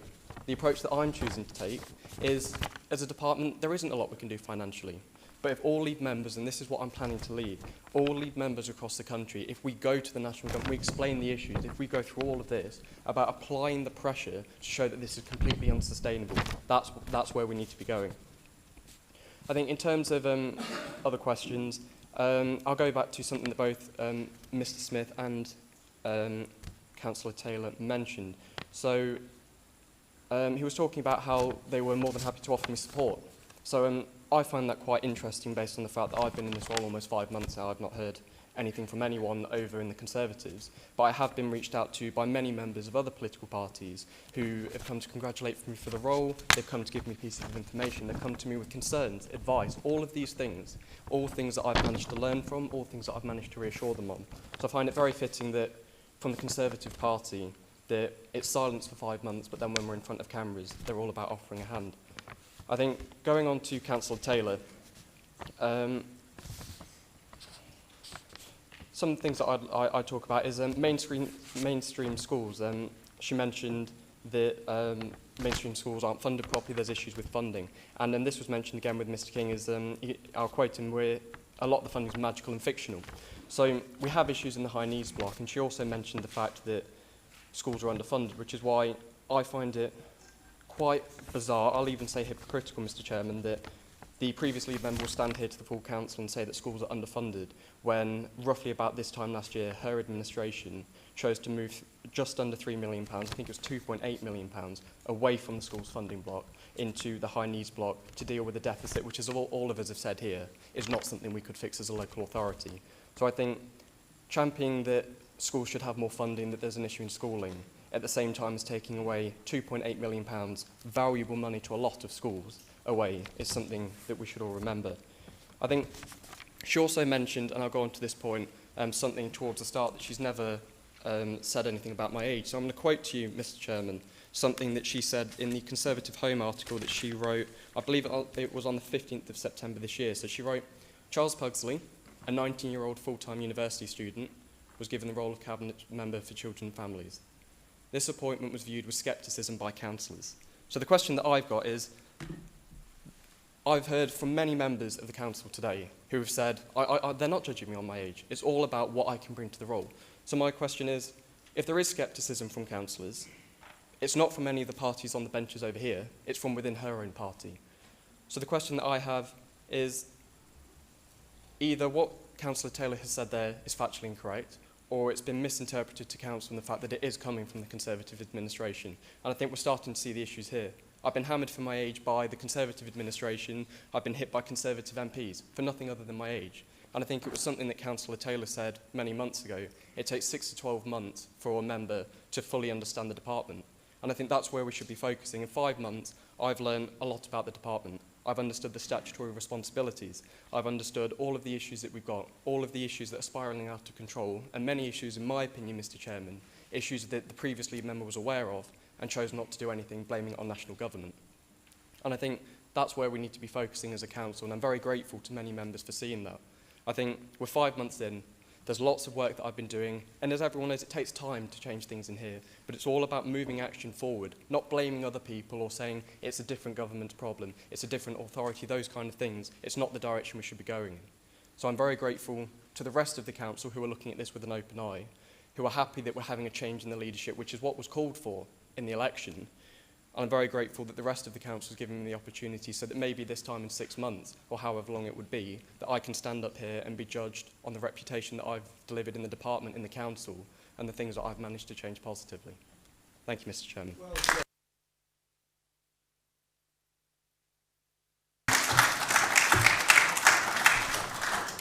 Thank you, Mr. Pugsley. Mr. Chairman, can I have a point of clarification, please?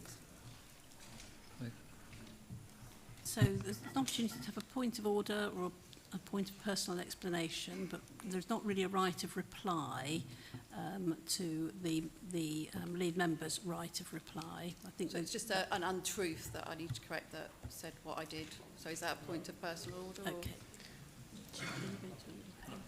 Okay. Well, can we follow it up afterwards, please?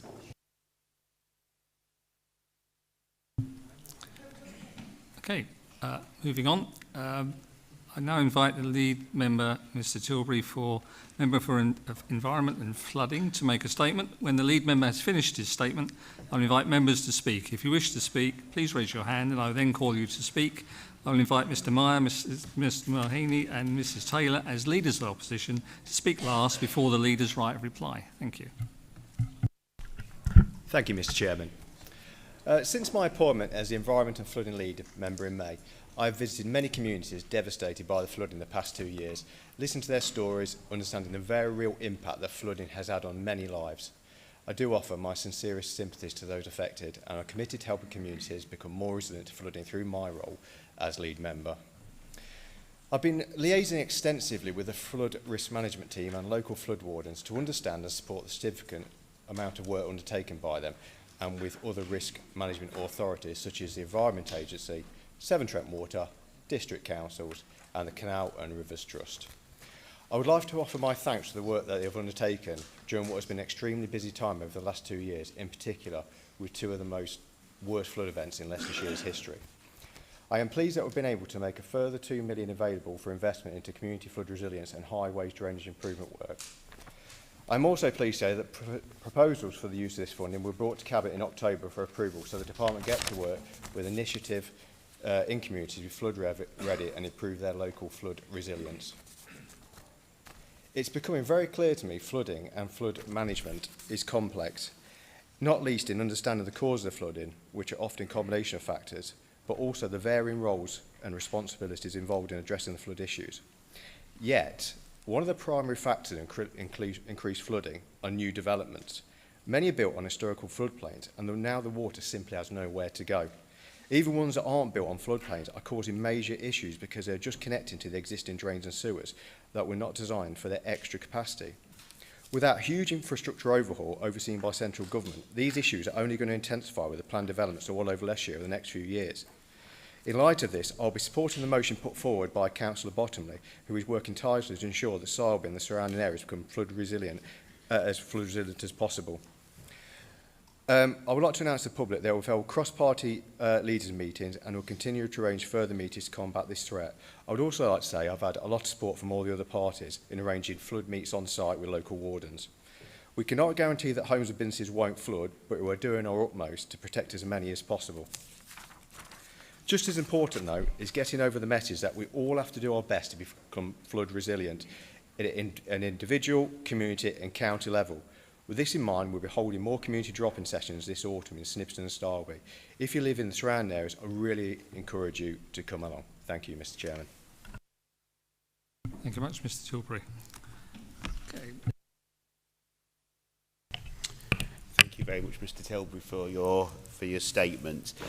We've talked in certainly the last statement, and I think maybe the one before that, about cross-party working, and we've offered support. And this does go on, and I'd really take to my feet to give an example of that.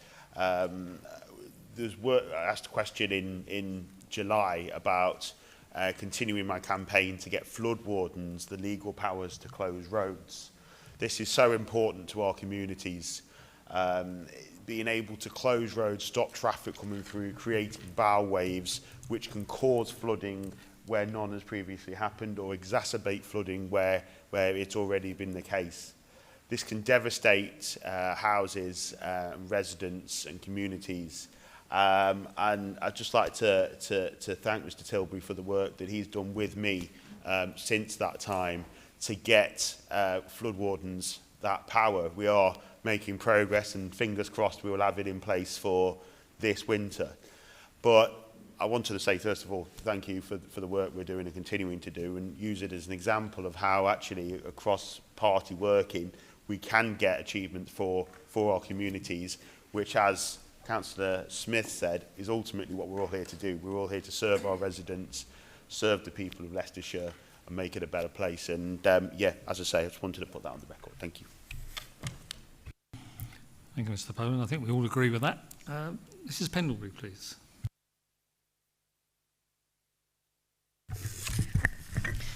Thank you, Mr Chair. Thank you to Mr Tilbury for his position statement. It is much appreciated. And thank you for your work with other party members on flooding.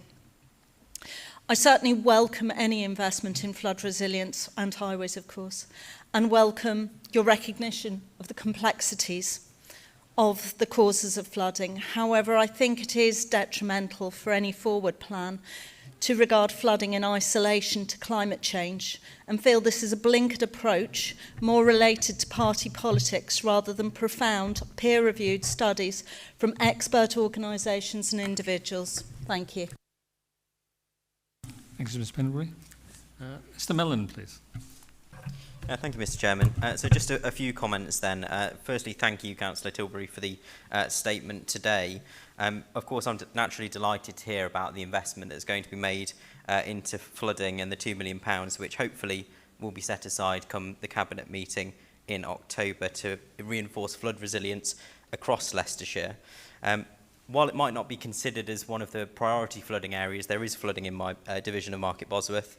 I'll tell you one story, for example, from a little while ago, but nonetheless I think it speaks of the impact that flooding has on the lives of individuals. Christmas morning 1998, families in the village that I live in wake up to find their homes flooded due to changes in weather patterns. And of course, at the moment, we're experiencing similar issues now. So of course, 25 years later from that point, roads are again being rendered impassable and residents left with no option but to deploy pumps of their own to combat water entering their properties. So in light of this, I have two questions. Firstly, assuming the expenditure is approved by the Cabinet in October, how quickly will the Flood Resilience Fund be made available to communities in Leicestershire?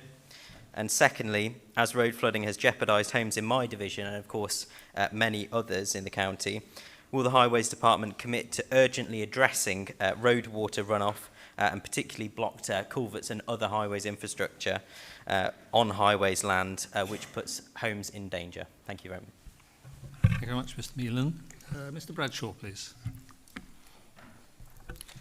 Thank you, Chairman, and thank you, Mr. Tilbury, for your position statement today and for coming to Syston a few months ago, and that was much appreciated. Thank you.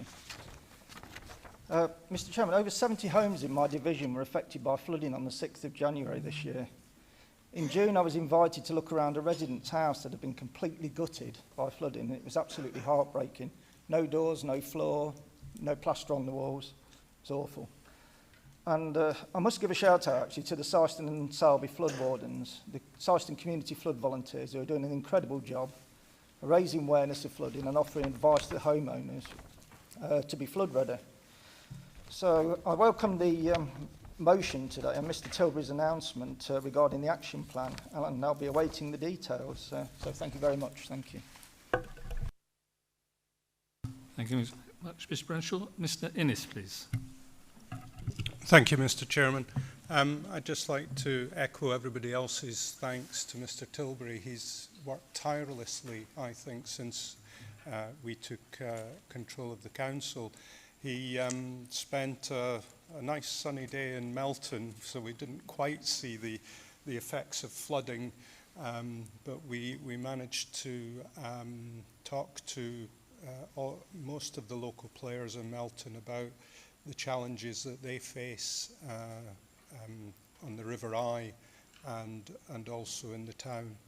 And also to follow up with that, I understand Mr. Tilbury also managed to have a meeting with the Borough Council representative and the Town Estates representative this week to follow up on some of the actions that we've agreed. One of the things I really think we should be looking at as well, though, is the bureaucracy around flooding. I'm sure amongst everybody else here in our email inboxes, flooding is one of the most emotive subjects that we get, and the frustration we hear about. Who do we talk to? How do we talk to?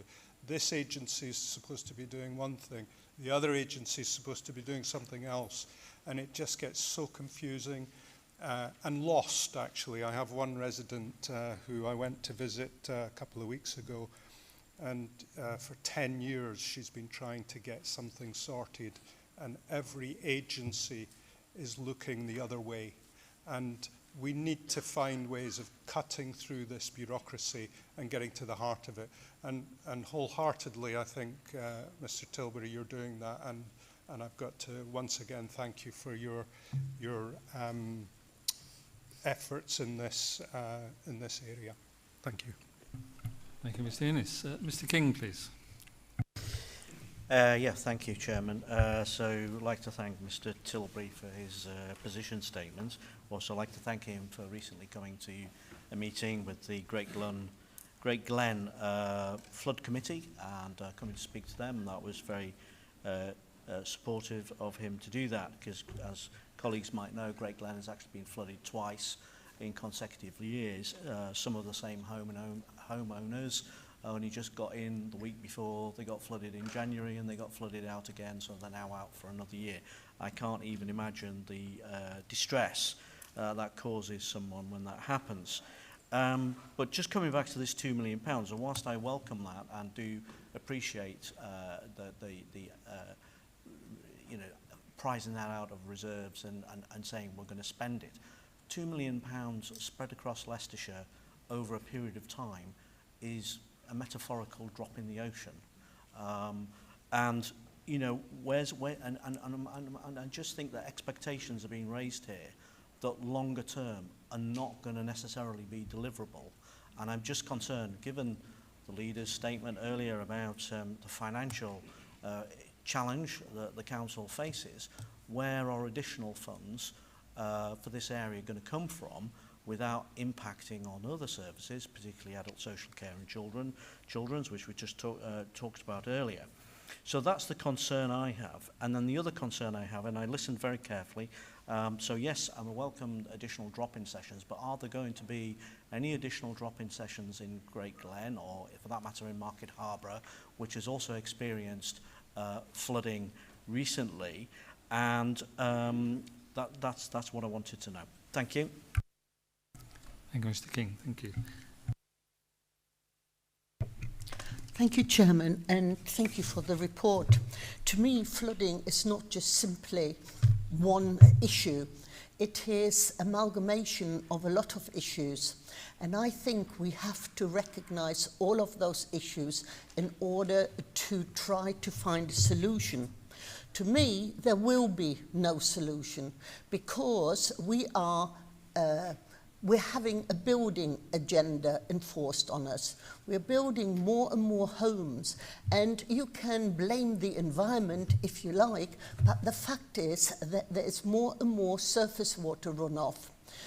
In my area, where there is a huge Magna Park, it is really, really apparent. The more concrete there is, the more water runs off when it rains. There isn't much more rain, but the water just collects and runs off. So besides working with all of the agencies, we also must recognise that the housing adds to the building of houses adds to the flooding. And there is a need to think more innovative. Like, for instance, abroad, there should be regulations that rainwater needs to be collected as part of developments and used as toilet water flush. There are works to be had with farmers to ensure the ditches are properly cleaned out. That will also take away the water there. So there are an awful lot of management issues. But another thing that is very apparent, it is in Leicestershire, our soil is clay-based. And what happens to clay? Because the water runs off. So we need to look at introducing more permanent, well, the surfaces, that's the one. So I think maybe hopefully with you being new in the position and all of us having tried many times before, you can carry on the good work, hear what we are saying, and look at all of this as a big puzzle and try to make the pieces fit together to see if we can secure some better outcomes going forward. Thank you, Mrs. Page. I will now allow the opposition group leaders to speak and won't be taking any more speakers. Mr. Meyer, please. Cheers, thank you. Mr Tilbury, thank you very much for your position statement, and thank you very much for meeting with us. And we had a fruitful meeting, I think, where you explained where the £2 million might be spent, and that you were going around all the areas that were affected. You'll be well aware that my division flooded 2 years in a row. Could it have been stopped? No, because in one of those floods, 33 millimetres of rain fell in 5 hours. River Soar can't handle it, came down the canal, flooded the area. The year before that, it rained 14 or 15 millimetres per day for 5 days in a row. River Soar couldn't handle that, came down the canal, flooded the area. Never flooded in all the history of I've been living in Loughborough, which is 48 years, and it's what then residents grab you and think, hold on, it's happened 2 years in a row. Why has it happened? It's the council's fault. Plural. They don't care which council it is, it's the council's fault. And that's very hard to rebut back, because obviously you're there with people's houses that has been devastated, and you're the elected representative. And it doesn't matter if it's me or yourselves. I think we've all been in that position where we've tried to support and we try to help. And what we can do is only feedback. And now you're in charge, and you're setting the expectations on the ground, as they say. And the £2 million, fantastic that it is. Mr King is right, it's a drop in the proverbial ocean, as they say. But we have these forums already. We have the Flood Resilience Forum, where, in want for a better word, the meeting happens, various agencies come, and then we, as a council, tell them what the issues are and direct them. But the County Council is responsible for that. So if we are going to hold the Environment Agency to account, the Canal and River Trust to account, and any other agencies, it needs to have teeth, and it needs to make sure that they deliver on the promises that they have. We have only X amount of money, but the Environment Agency have a lot more, and can target it to the areas that are needed. And I think if there's a ranking system, it's better to get some done and promise to deliver some than promise everywhere, because that will help nobody, as they say. And I'd rather feed into that and set people's expectations, and I think that will be important as well. Can we stop the rain falling this winter? Who knows? You know, we've had a very dry summer. Hopefully the aqueducts are empty and it will fill up that before it floods elsewhere. However, what we need to do is be prepared, and I think that's where our officers were very prepared last year. The County Council officers came out, closed the roads down where they were needed. I saw them this summer, and only last week I saw them clearing drains in my division, so they've been at and they've been proactive, but not all our residents see that. They won't be there passing the truck while it's emptying out the gully, as they say. But as soon as that gully gets blocked, they'll blame the County Council for not clearing it, whereas we know they do. And my key thing is infrastructure investment as well. So people blame new developments for flooding, and we can debate that till the cows come home. But in my area, there's 2 housing estates. One was built in the 90s and one was built in the 1900s. The area actually in the 1940s got flooded because the drains are old drains and they can't handle it. The area that was built in the 90s, torrents of water went towards that estate. 4 drains took all that water away, and none of those houses flooded. I've got videos of it as well. It's amazing. And 20 metres down the road, the other houses got flooded. So we do need to invest in the infrastructure, our drainage system as well. So if any floods should come onto the highways, we've planned for it. Old Victorian drains don't handle flood water very well. They just block up and back up. So we need to dig our pockets deep and say, actually, if we're going to have a rolling programme, we're not going to do the whole of the county or everywhere, but we need to target these areas and have a plan in our highways budget where we do that infrastructure. Sorry, it's been a bit personal, but flooding is personal. And it's devastating seeing hundreds of people out their homes and in misery, because usually they're out for a couple of years. It's not a quick thing. They're not back in the next day when the floodwaters receded. So yeah, Joe, thanks for listening. Thank you, Mr Meyer. Mr Mullaney, please. Thank you, Mr Chairman, and thank you to the lead member for the statement and for working cooperatively with other groups on this issue. I mean, flooding has been a key issue for people in Leicestershire for many years, not least in the last few years, where we've seen a number of major flooding incidents that have sadly affected many people. So it is a serious issue.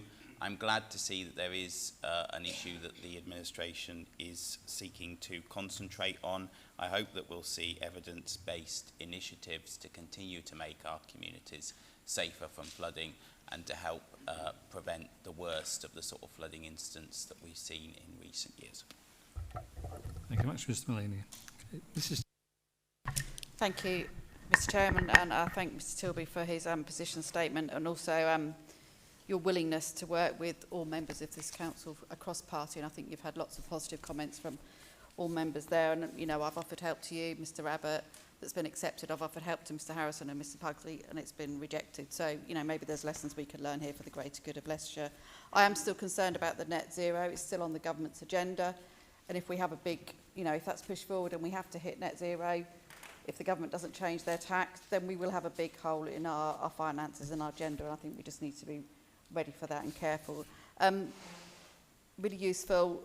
Luckily, none of my residents have been flooded in recent years. We've had past flooding, but we've had flood fences put in, and that's addressed it. I think, you know, residents are asking me what this £2 million is going to be invested in. I think there was a headline, you know, the 2 million, and everyone knows that, but we just need some detail behind that. So I look forward to the October Cabinet to see the details of that so that we can share wider with our residents as to what we have. But, you know, we all know 2 million is exactly a drop in the ocean to what we need to do here, and we need to continue fighting for more funding for flooding. And we've got our flooding motion that has come forward by Naomi later on that we can discuss this more on. But yeah, I just thank Mr. Tilbury for his willingness to work with all members of this council and for the greater good of residents. Thank you. Thank you very much, Mrs. Taylor. Mr. Tilbury, would you like to speak on this? Thank you, Mr. Chairman, and thank you for everyone for their comments and questions. Yeah, I'll just go through a few of them. Yeah, thank you, Mr. Poland. As I mentioned yesterday, we've got some positive news on the flood wardens, so we'll be announcing that hopefully soon with their powers to close roads. To Ms. Pendlebury, well, we do acknowledge climate change, so that is that one sorted. Mr. Mellon, yes, as part of the 2 million, as Mr. King said, it's a drop in the ocean, but it is letting us do things like regular maintenance of culverts, drains and gullies on a regular basis, and that'll be on a cyclical process. So, and as a Market Bosworth, if you want to arrange me, I'll pop out and see it, and we'll have a look at those drains and we'll get those sorted ASAP. If there's any blockages in the drains, that money also allows CCTV to be put down the drains in case any blockages or breakages. We've got Mr. Bradshaw. Obviously, we know Syston's in a particularly awful situation at the moment with the development that's going on there. Essentially, all the areas where the water could escape has essentially been taken over by new developments, and the residents who we saw houses, there's toilets still outside their front gardens because they've been out for over a year, and some of them got back in the houses and got flooding again. I can only...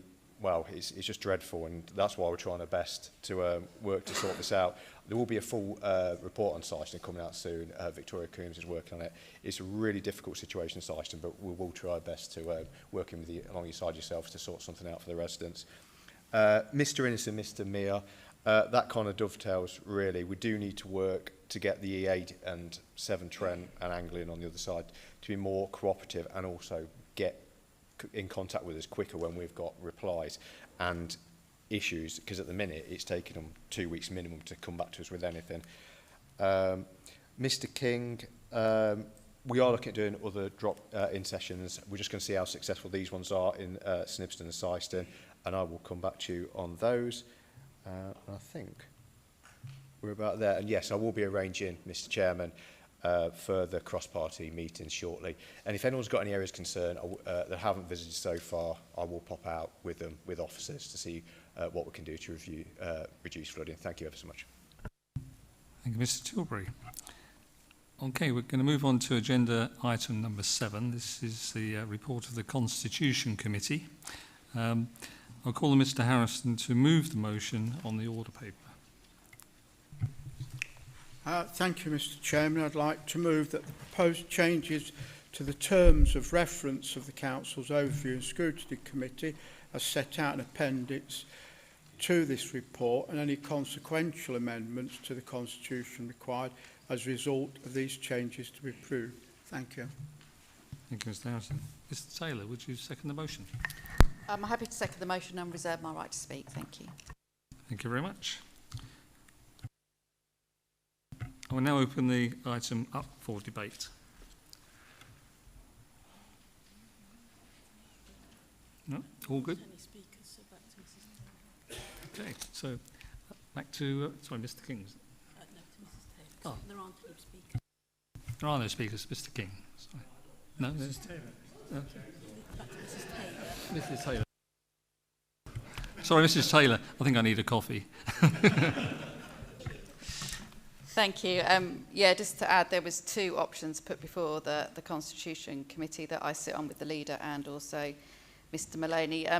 The leader still wanted to remove the name climate change from the overview and scrutiny group, but we all advised him, obviously that wasn't the decision of this council, that they wanted climate change to remain in there. So Mr. Mullaney and myself said we'll go for option B, so that's what we approved and brought here for approval. Thank you. Thank you, Mrs. Taylor. We will now take a vote on the matter. All in favour? That's pretty much unanimous, so the motion is carried.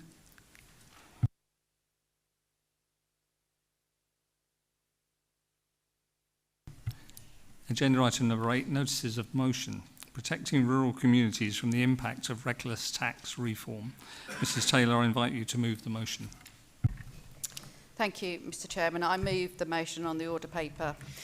The October 2024 budget delivered by the Chancellor Rachel Reeves introduced sweeping changes to inheritance tax. Changes that, whilst dressed in the language of fairness, have landed like a hammer blow on the chest of rural Leicestershire. Agricultural property relief, once a cornerstone of continuity for farming families, have been capped. From April 2026, 100% of relief will apply to only the first £1 million of agricultural property. Beyond that, the relief drops to 50%.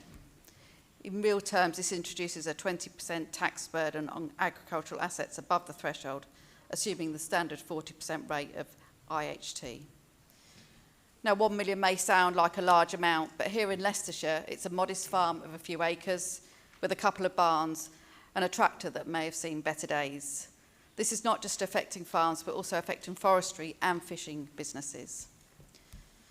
Under inheritance tax changes, families who spent generations stewarding the land, feeding the nation, protecting biodiversity and anchoring local economies are now being taxed for the privilege of passing that legacy on.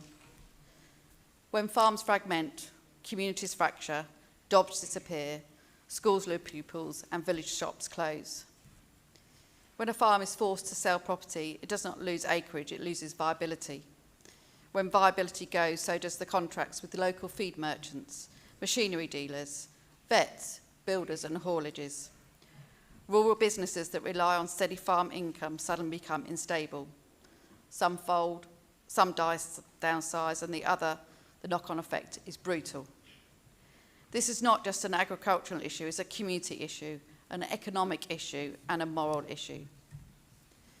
When the policymakers in Westminster speak of agricultural assets, they speak in sterile terms like land value, relief threshold, taxable estates.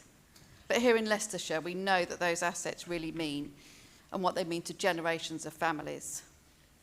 Farmers are being forced to seek professional advice, legal, financial and tax planning services they cannot afford just to survive the transition. This advice is often untested in law, speculative in nature and riddled with risk. Families are paying for guidance that may or may not protect them. They're being told to restructure, to transfer assets early, to set up trusts, to gamble with their legacy, all because the rules have changed. The consequences are catastrophic. This is now a game of roulette. This council must stand up for our rural communities, and there are many rural areas in Leicestershire. We must stand up for our families, for those who give everything can ask only to pass it on to the next generation. I call on this council to support this motion, condemning the cap on agricultural property relief. I call on this council to write to our MPs across party and demand that any changes reflect the realities of rural life. Because if we do not, we will lose far more than just farms. We will lose our rural identity, our heritage, our future. Let this council be remembered not for its silence, but for its stand. We need to ensure we're the voice of Leicestershire farmers, families and communities. Thank you, Mr Chairman. Thank you, Mrs Taylor. Mr Poland, will you second, please? Thank you, Mr Chairman. I second this motion. Leicestershire is, at its heart, a rural county. Farming and land-based industries are more than a set of businesses. They are the lifeblood of our communities. British farmers are not only the custodians of our green and pleasant land, they provide food security for this country, and without food security we have no security at all, and yet they are under attack. The family farm tax is one of the most reckless policies created by a government against its own agricultural sector. British farming is still predominantly made up of family farms rather than the large-scale agri-corporations we see in other parts of the world. Those families are the backbone of our rural communities. The fields they farm are not a way of hoarding wealth, but a means by which they grow this country's food. This Labour government does not understand that the on-paper value of a farmer's land is not the same as a cash in a family's bank account. Many families, therefore, simply don't have the money to send to Rachel Reeves on the death of a family member. This policy is struck at the very heart of generational farming. For centuries, farms have passed down from parent to child, often with little more than enough to cover the debts of the last harvest. Inheritance tax relief was not some extravagant loophole. It was a recognition that family farms are not speculative assets to be cashed in, but a living enterprise that provides food, jobs, and environmental stewardship. Without that relief, families are being forced to consider selling land, breaking up holdings, or abandoning farming altogether just to cover tax liabilities. The consequences are devastating. A farm that may have been in the family for hundreds of years may now have to be sold at auction. Young people who wanted to continue the tradition of their parents and their grandparents are instead being pushed into other careers. And let us remember, once farmland is broken up or sold off, it is very rarely recovered for food production. Too often, it is lost forever below development. Members, this decision was made without adequate consultation, without a serious impact assessment, and without the consideration of the disproportionate harm it would cause to rural areas like Leicestershire. It is the very definition of reckless reform, and it comes at a time when rural communities are already facing mounting pressures from rising energy costs to labour shortages to volatile global markets. To add to this burden on top is nothing short of negligent. This is why this motion is so important. It calls on us as a council to condemn the Chancellor's decision and to demand its urgent reversal. But it does more than that. It calls for emergency supports for rural businesses that are already struggling, transitional relief, financial advice, and clear, practical assistance to help families navigate this crisis. It calls for transparency through a full impact assessment shared with local authorities and farming unions.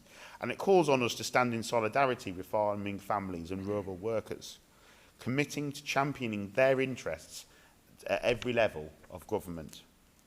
Some may say inheritance tax is an issue for Westminster, not us here at County Hall. But I say this, when national policies cause harm to our residents, when they threaten the viability of our local economy, when they erode the very fabric of our rural life, then we have both the right and responsibility to speak out. We are not bystanders in this. We are representatives of Leicestershire people, and that includes our vital farming communities. Supporting this motion is about fairness, it's about justice and common sense. It is about recognising that food security is national security, and that if we undermine our farmers, we undermine ourselves. It is about recognising that rural communities already face unique challenges and they deserve our support, not the government's punishment. And it is about sending a clear message that Leicestershire will not sit silent while reckless decisions in Whitehall destroy the lives of our residents in the countryside. We must send this message loudly and clearly. Reverse this damaging policy. Provide support to those affected and to put our rural communities at the heart of decision making.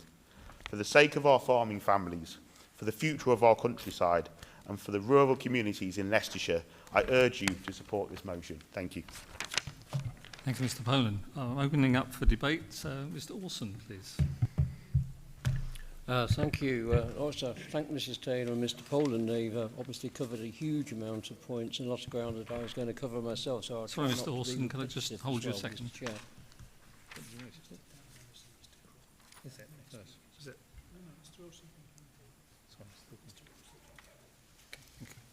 Sorry, Mr. Orson, you Okay. can carry on, please.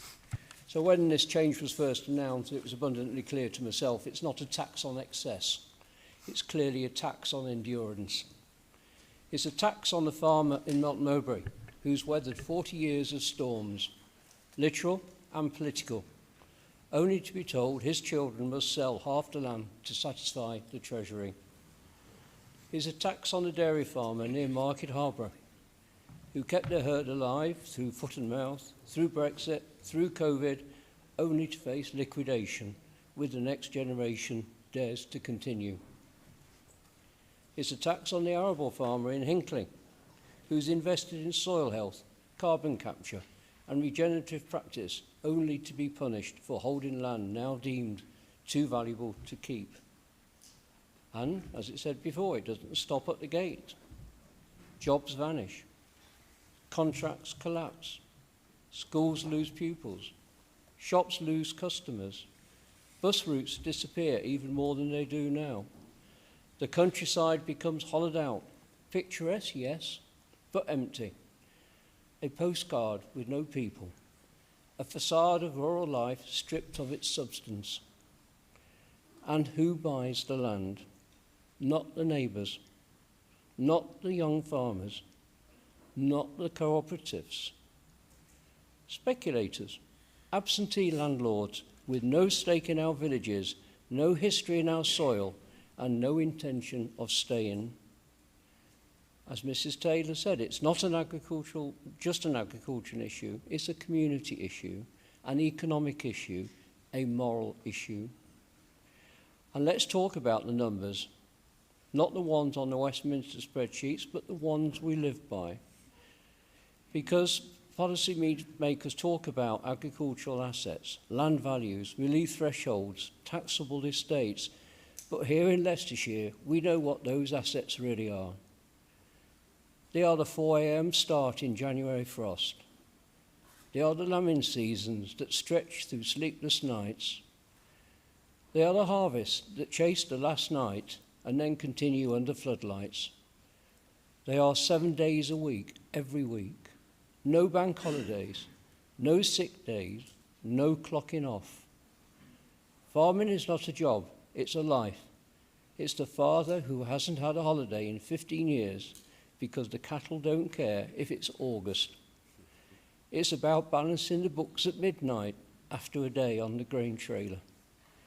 It's the teenager who learns to mend fences before they learn to drive. And yet when that farmer dies, when that legacy is ready to be passed on, the government arrives with a bill. A bill that says all those years of sacrifice, of missed birthdays, of broken sleep and broken backs, they count for less than the market value of your land. That is not just unjust. It's cruel, Mr. Chairman. Thank you, Mr. Orson. Mr. Bottomley, please. Thank you. For many farming families, inheritance tax relief has been one of the few safeguards enabling them to pass on their livelihoods. Removing that lifeline without consultation or a thorough impact assessment left many facing impossible pressures. As a Green, I know farming is not just another business. It underpins food security, ecological stewardship, and rural community life. If tax reforms drive more family farms into the hands of large agribusiness, we all pay the price in biodiversity, food miles, and community vitality. My support is tentative because land and inheritance policy is complex, and reliefs must be designed to support genuinely sustainable farming. That is why the Green Party has argued for a universal basic income for farmers to give them the stability and freedom to farm in ways that protect both people and planet. But on the central point, we agree. This policy was rushed and is potentially damaging. We must stand with rural communities and push for a fair transition that keeps family farms at the heart of greener, fairer rural communities. For those reasons, I will support this motion. Thank you, Mrs. Bottomley. Mr. King, please. Yes, thank you, Chairman. So this motion before us, others have already spoken, is about fairness. It's about standing up for Leicestershire's countryside and the people who work in it. Farmers put food on our tables, care for our land, and underpin our rural economy. Yet they're being constantly asked to do more while being given less. And our message must be clear. No farmers, no food, no future. It's a tax on our heritage. Farmers are facing crippling costs, increases in national insurance, fuel, feed and fertiliser. Supermarkets have squeezed their margins and workforce availability is uncertain. And now on top of all that, we have a Labour government that sees them as nothing more than a cash point. We hear that the Chancellor is now plotting more tax raids, with talk of inheritance tax changes that would be even more devastating for family farms and for many of us here within this chamber. Generations could be broken up, land forced to be sold, food production driven overseas more than it already is. That isn't fairness, it's punishment. Unfortunately, this is the reality of Labour's urban bias. They don't understand farming and they don't value the countryside. They're very happy to load higher taxes on rural families while giving less back in service. Conservatives, we are on the side of farmers and rural communities. We need to back British farming, support our rural economy, protect our countryside. That's the message. We believe in food security, in fair funding, and in protecting the services rural areas rely on, from transport to road maintenance. So, Chairman, this motion is our chance to send an absolutely clear message from Leicestershire.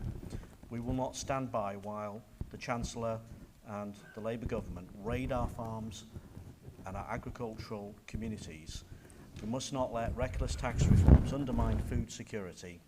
We must stand with our farmers, with our communities, with our countryside, because if we don't support those who grow our food today, there will be no food and no future tomorrow. Thank you, Chairman. Thank you, Mr. King. Mr. Cook, please. Thank you, Chair. This motion is a welcomed addition to the work our administration is already doing to support the farming industry. We have and we will continue to visit our rural communities and listen to our local farmers and the challenges they face. Our Public Health Department has been working hard with our comms team to initiate a mental health awareness campaign in recognition of the tough times farmers are facing, not only stemming from our government, but from the weather too. It's become obvious to the new administration that the council-owned farm estate has been neglected for decades by those before us.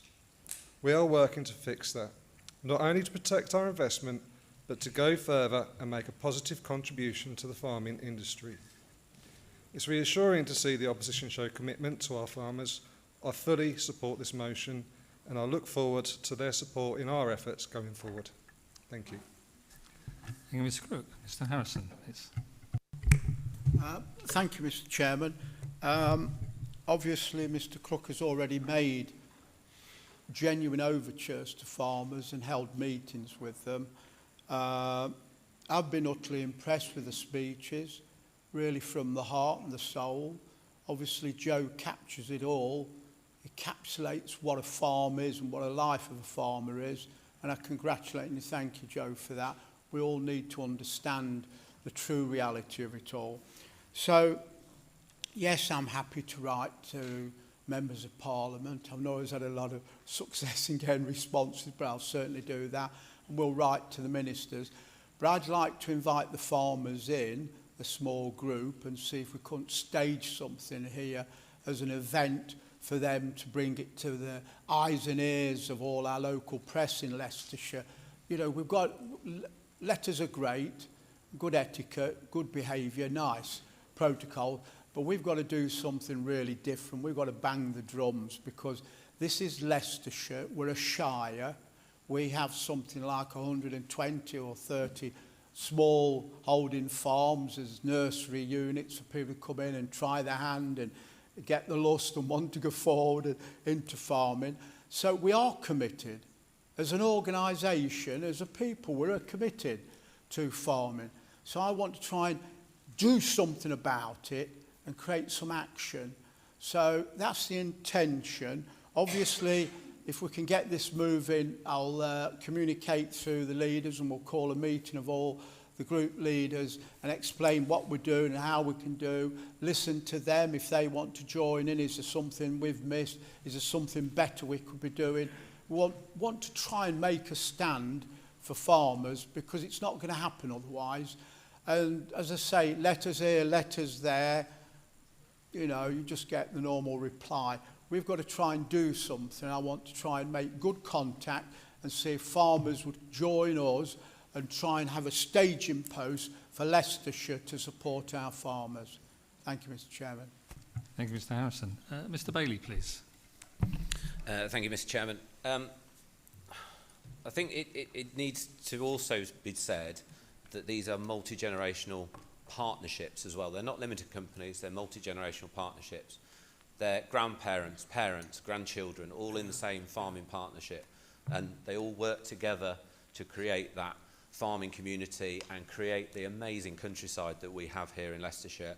And whether they own it or whether they're a tenant, they still feel that they're custodians of the countryside, and they pass it on to the following generation in a better state than they inherited it. And that's how most farmers look at things. It's alluded to that it's long hours. Indeed, I was out on my farm at Harpers Fall this morning because I knew I'd be here this afternoon, and I should be back out again once we've finished here today. And I'm in partnership with my elderly mother, and farmers don't retire. They just slow down a little, I think is probably the best way of describing them. I think also what needs to be highlighted as well, this doesn't affect just farmers that are owner-occupiers. This also affects tenant farmers. If you're a fully 100% tenant farmer and you're a decent-sized tenant farmer, only a few hundred acres, the cost of machinery, the cost of livestock, you will soon get to that £1 million threshold. And these are people that don't have a massive asset base either. So they can't borrow easily, they can't remortgage easily. So those tenant farmers are really on a knife edge with this sort of policy. It also has an impact on the wider community. We've seen in the last 2 weeks Rye Valley Tractors go into administration, a large machinery dealer with a loss of 149 jobs. And there aren't many businesses, or in fact, any of you that are in business, run your own business here, that rely on a 1% return on investment, that rely on the fact that 100% of any profit, whether that be any profit, goes back into your business. Most farmers this year, for example, will make a loss. You know, we've had the driest summer since 1976. Yields are down by 50%, and in any other business as well, you would be able to dictate the price to the end market. It's the other way around in farming. It's having a massive impact on mental health. We've already seen, since this policy was muted 12 months or nearly 12 months ago, increase in suicide rates in farming, because the more mature generation can't see another way of passing it on. So the easiest way they see to pass it on is to not be here anymore, which is a dreadful state to be in. And you know, for the mental state to actually get to that point, you can't see a way out, is just diabolical. I think it's great that we have brought this motion here, and it highlights, and like the leader has just said, it highlights the fact that we are a countryside that is managed by farmers, and without a viable farming community, that countryside just dwindles. Thank you, Chairman. Thank you much, Mr. Bailey. Mr. Mullaney, please. Thank you, Mr. Chairman. The farming community is vital to Leicestershire, and in particular to many parts of Hinckley and Bosworth. Our farms are an essential part of our local community environment and economy. They add value to our community, and we should do all we can to support them. And I also hope the County Council will do all it can to support our own tenancy farms, including the excellent Middlefield farm in Hinckley. Myself and the Lib Dems totally oppose the Labour government's disastrous family farms tax, which will have a very negative impact on our farming community, as has been set out today. So we will support this motion. However, I don't want this debate to just turn into a pile-on our two Labour councillors and the record of the Labour government, because the reality is the problems with farming did not start on the 5th of July 2024. Under the last Conservative government's botched trade deals with Australia and New Zealand, they had a negative effect that hit farming. Farmers lost out from a 358 million underspend on farming between 2021 and 2024, which the National Farmers Union condemned the Conservative government for at the time. DEFRA announced figures that showed that 2023 and 2024 had been the worst recorded years for UK farm business incomes in the 21st century. The Conservative government in 2019 promised to maintain farming subsidies until 2024. The basic payment scheme for farms were reduced in 2021, 2022, 2023, 2024 on an annual basis. £30,000 to £50,000 basic payment scheme saw a reduction of 10% in 2021, 25% in 2022, 40% in 2023 and 55% in 2024. The family farms tax is a disastrous policy that will hit our farming community, and we should do all we can to oppose it. But we should also ask ourselves, why is this policy going to have such a devastating effect on farming? It is because in itself it is a bad policy that will have a very bad effect on farming. But it is also because the position of the farming industry has been weakened in recent years, including due to many failures from the previous Conservative government. So yes, we will vote for this motion. We oppose the family farm tax. We want to see it got rid of. We want to see the Labour government dropping it. But the reality is the problems facing our farming community have been going on for many years, and many of the responsibility for it is from that former Conservative government as well. Thank you, Mr Mullaney. Mr Grinley, please. Thank you. I'll be fairly brief, as most of the points I wanted to make have already been said. But in my former role as a borough council, I did represent a rural area, and I did see the importance of the farmers, not just in producing food, which is good and that sort of thing, also, which is also being mentioned, but what they also do in the community as well. When there's been floods and things, the farmers have been out with their tractors pulling cars out of ditches and out of flood water and that sort of thing. So they are a real sort of strong part of our community and do of the community of the rural areas and do a really, really good job. I mean, they have I do have a lot of farmers that have that have come to me over this, and they've said this is the single worst piece of legislation that's ever happened to them. It's, that's the fact of it. And you can talk about tweaks here and there, but the worst thing, this is just devastating. Farming families who, like I say, have been farming for generations, multi-generation farmers who just don't know what to do and how they're going to survive doing what they have always done. So that's just all to make. Thank you. Thank you much, Mr Grimley. Mr Page, please. Thank you, Mr Chairman. I just want to say something about, in repudiation of what Mr Mullaney has just said, and I think he's forgotten that the Ukraine war has had a dramatic impact on the cost of production, not just for farming, but across every single sector.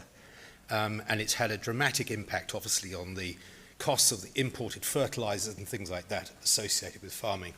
You're talking of massive percentage increases, 100% increase and so forth in cost.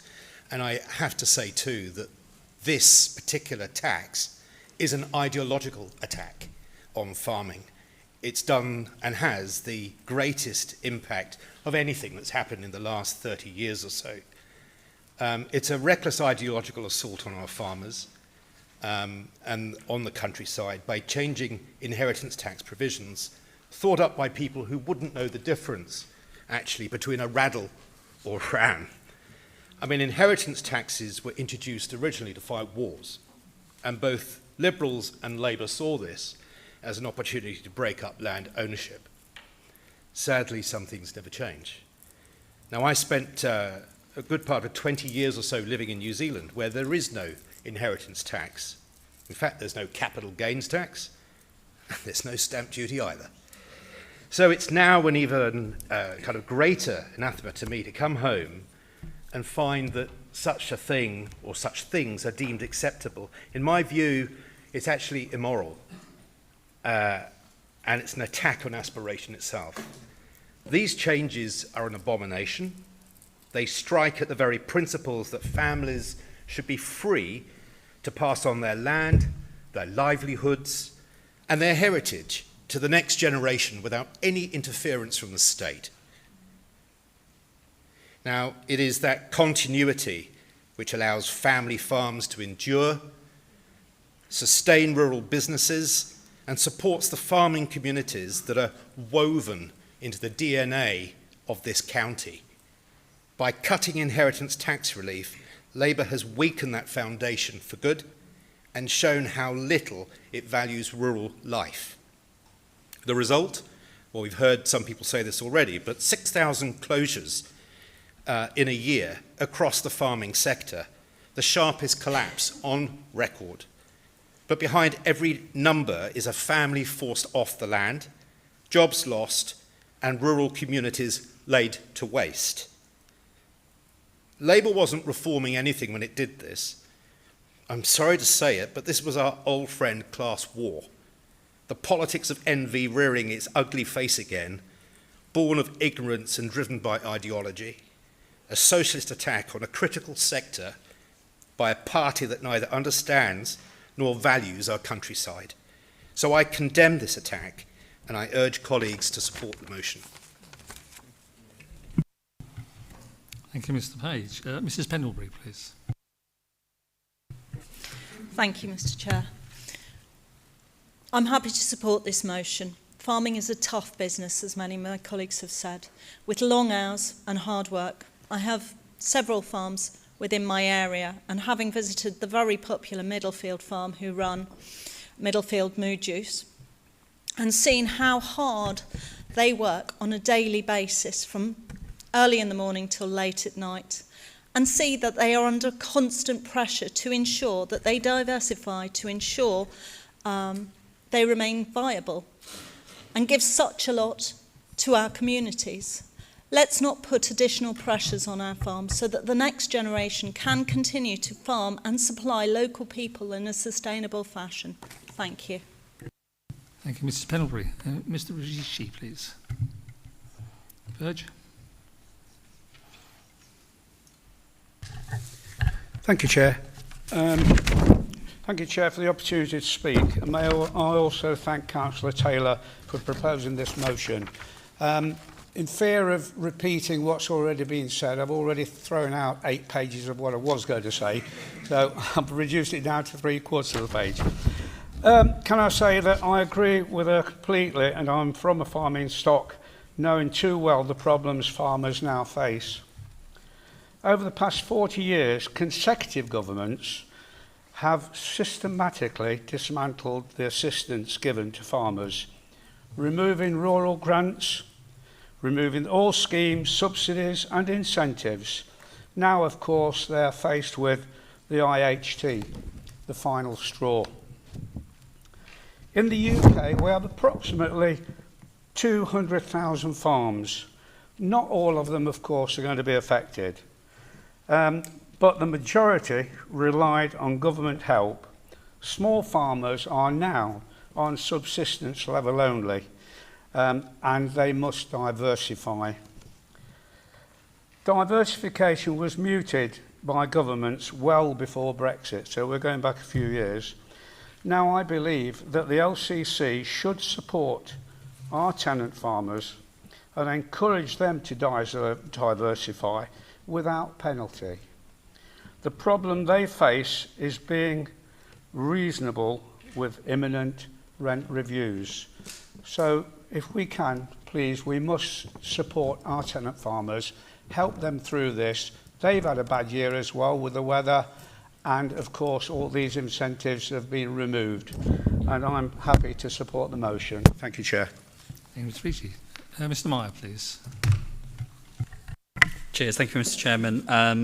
I hear what everybody's saying. I can't speak for the government, obviously, but as a Labour person, I just wanted bring a bit of balance to the debate.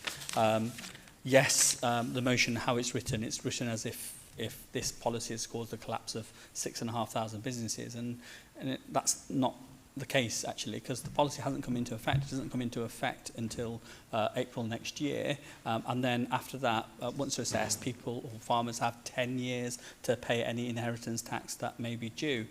So the 6,500 muted here isn't correct, and in fact, I don't want to be party political on this. If you're going to accuse somebody of affecting those business, and if it was from last year, well, Labour government only came in July, so the effect of those businesses collapsing was probably from the previous government before that. But I don't want to make it party political because this is an important debate and we're having, but I just want to bring a bit of balance to it. I don't know how many residents we represent. We probably represent 10,000 per division, give or take. And, when you look at the numbers I'm going to say now, farmers will still be able to get £4 million worth of relief before they're charged for this, and whatever after that, over 20%, they'll have 10 years to pay for it.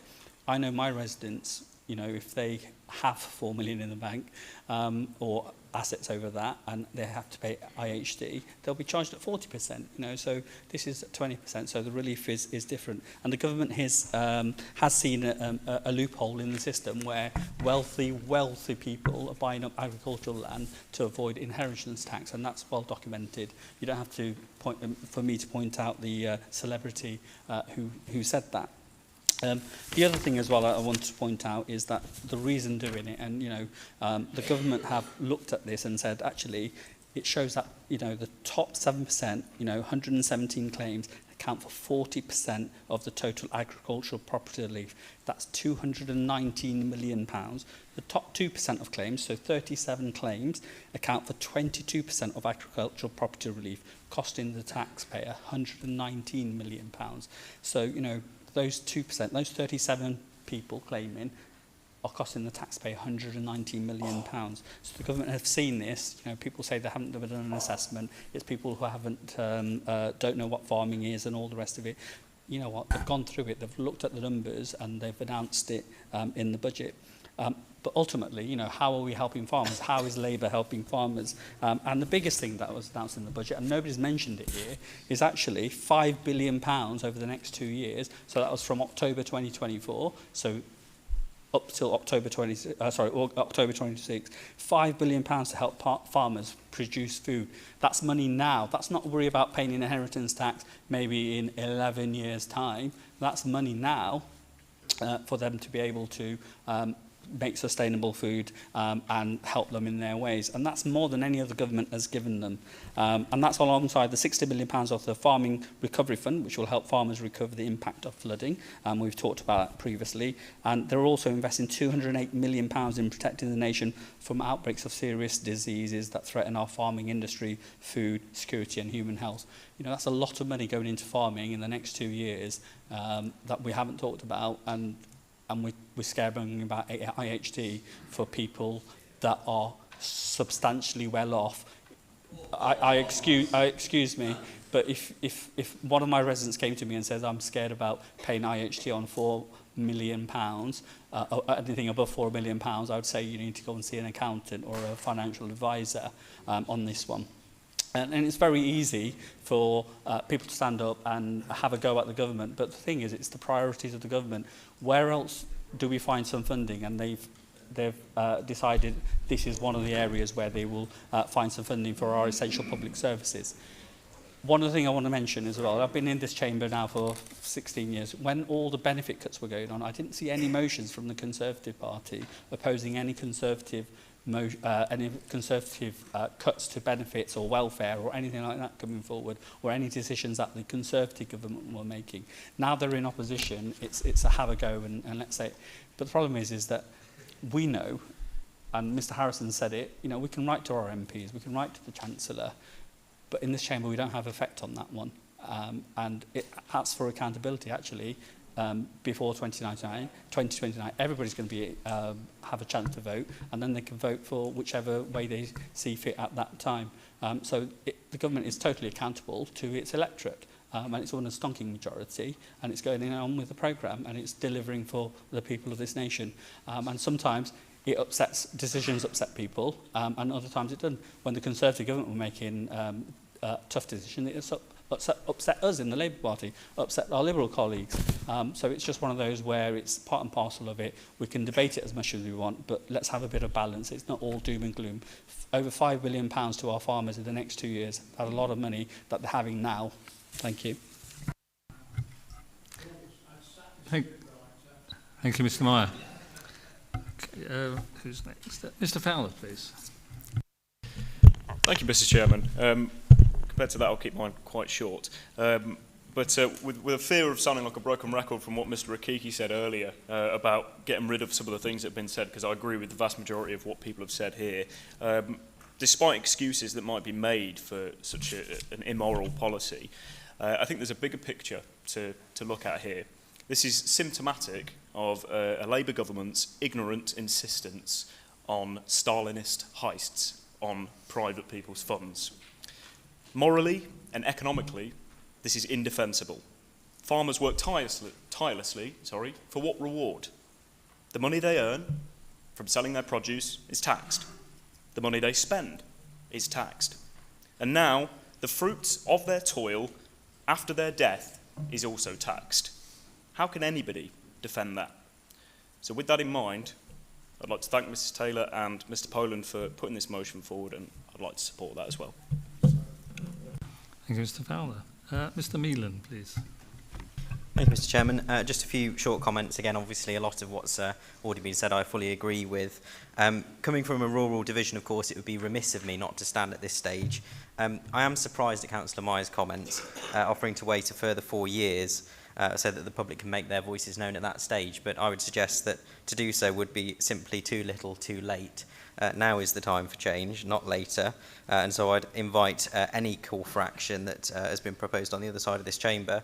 I've spoken with many farmers in my division on this particular issue, and many farmers in my area at the moment are not only suffering the potential effects of the inheritance tax changes, but they're also suffering an outbreak of TB amongst the dairy herds.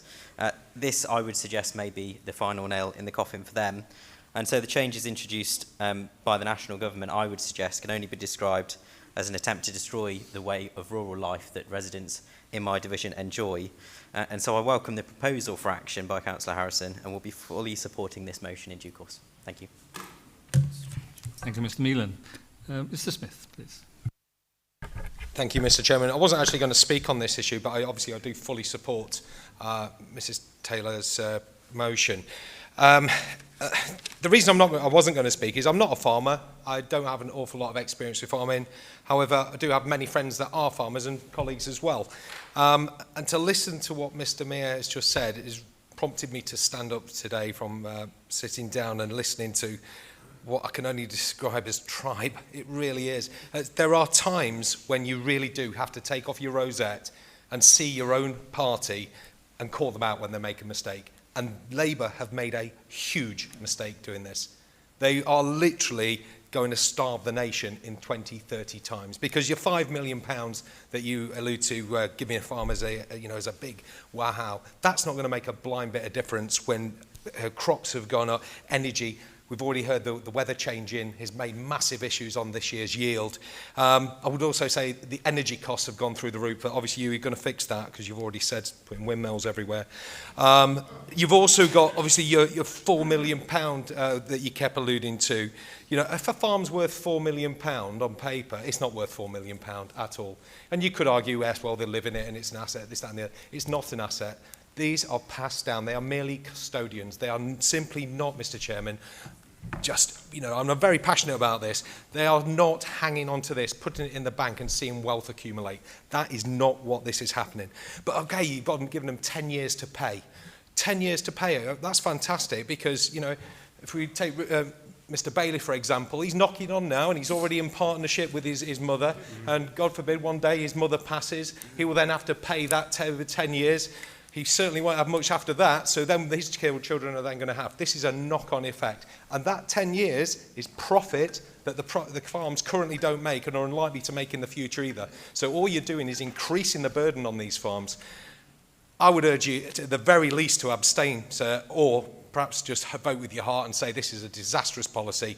Let's back what's right. Thank you, Mr. Chairman. Thank you, Mr. Smith. Ms. Taylor, would you like to reply? Thank you. I don't think I can add much more. Obviously, I'm not a farmer either, so I think you've heard from our members that are farmers and across the chamber the support, apart from Mr. Meir, obviously. But yeah, no, I'm really pleased to hear that everyone's going to back this motion, and let's hope for some action. And I welcome the leaders about bringing everyone together, farmers here. So hopefully that does happen. Thank you. Perfect. Thank you, Mrs. Taylor. We now take a vote on the motion. Can all in favour of the motion, moved by Mrs. Taylor, raise their hands?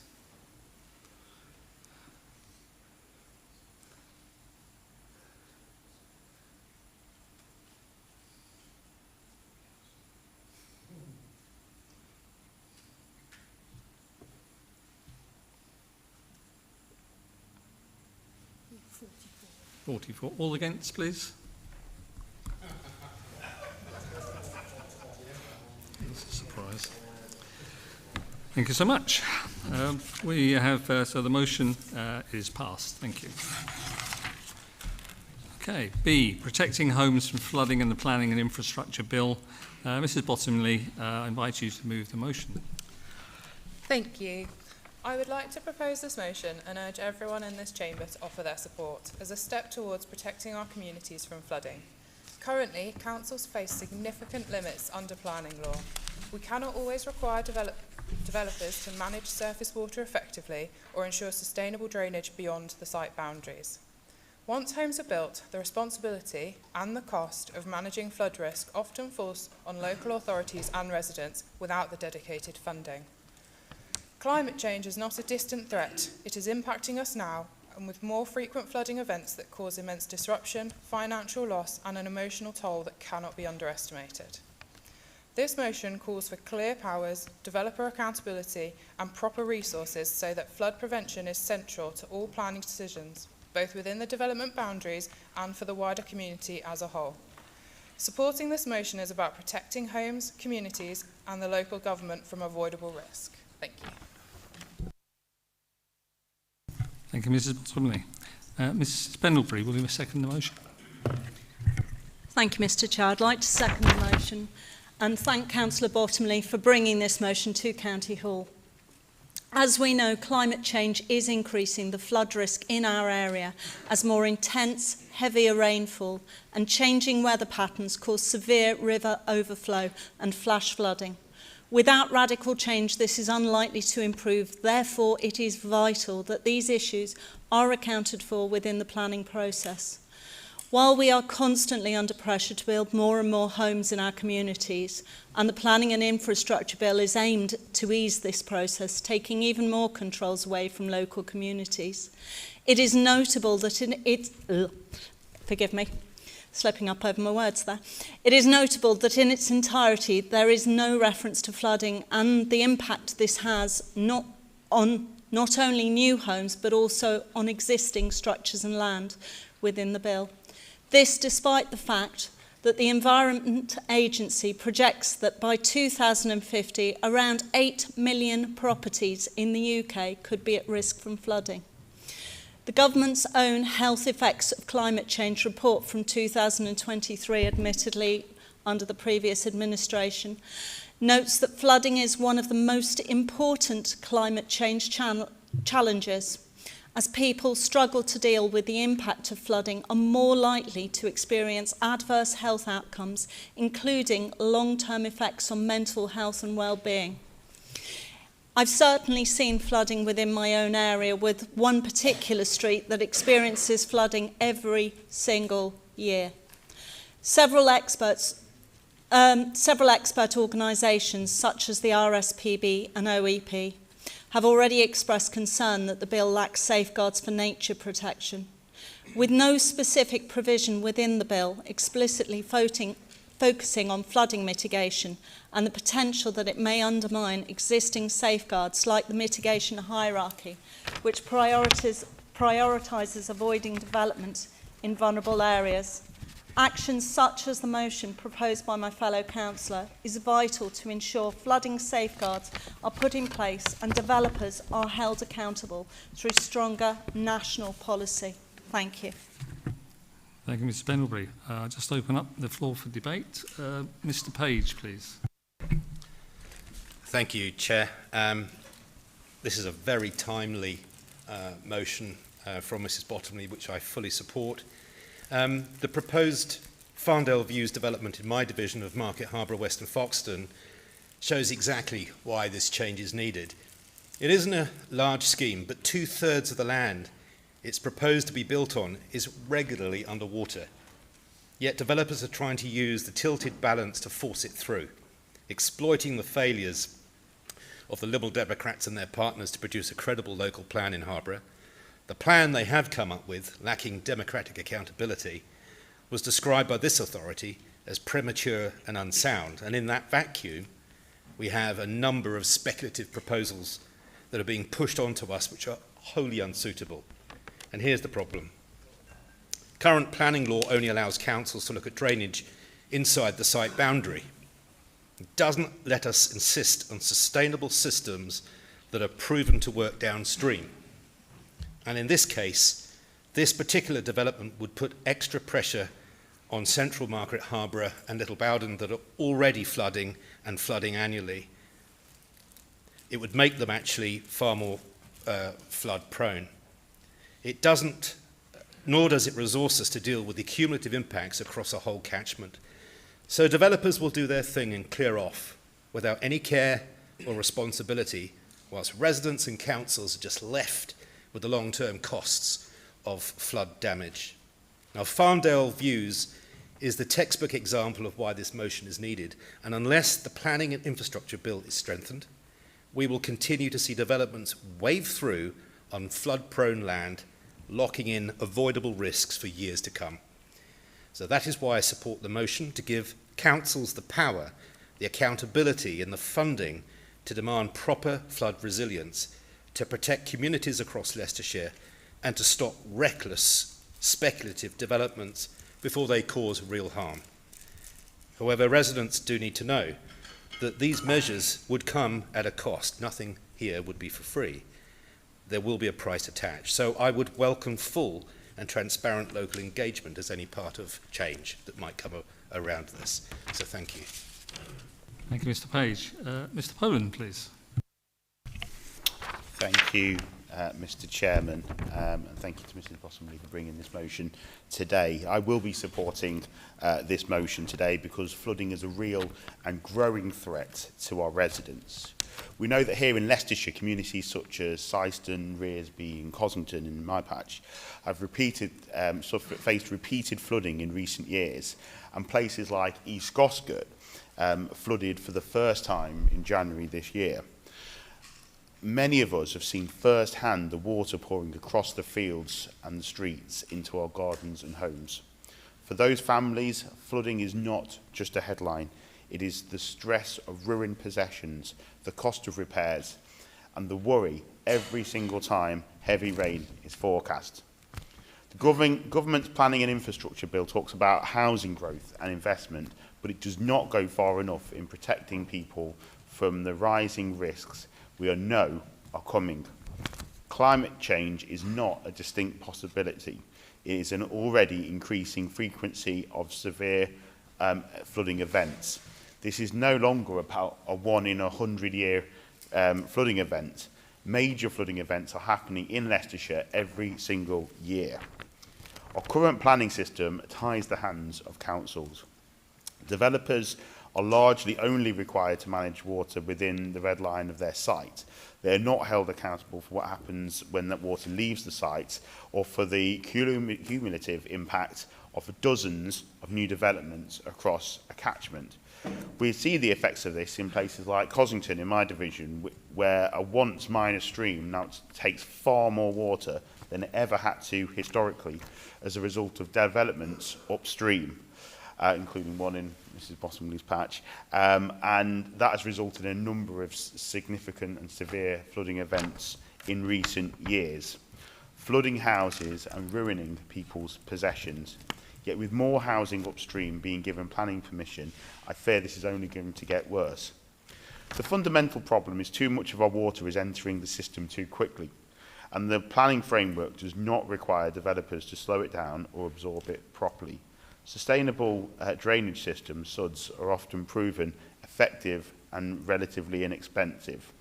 They can reduce the risk and provide flood risk and provide community green space, but too often when they are installed, there is no guarantee they will be maintained in the long term, and like anything, something is only as good as its maintenance.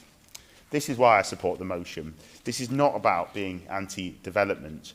The country does need new housing and infrastructure in appropriate locations, but we cannot afford to keep building in a way that stores up avoidable costs and risks for the future.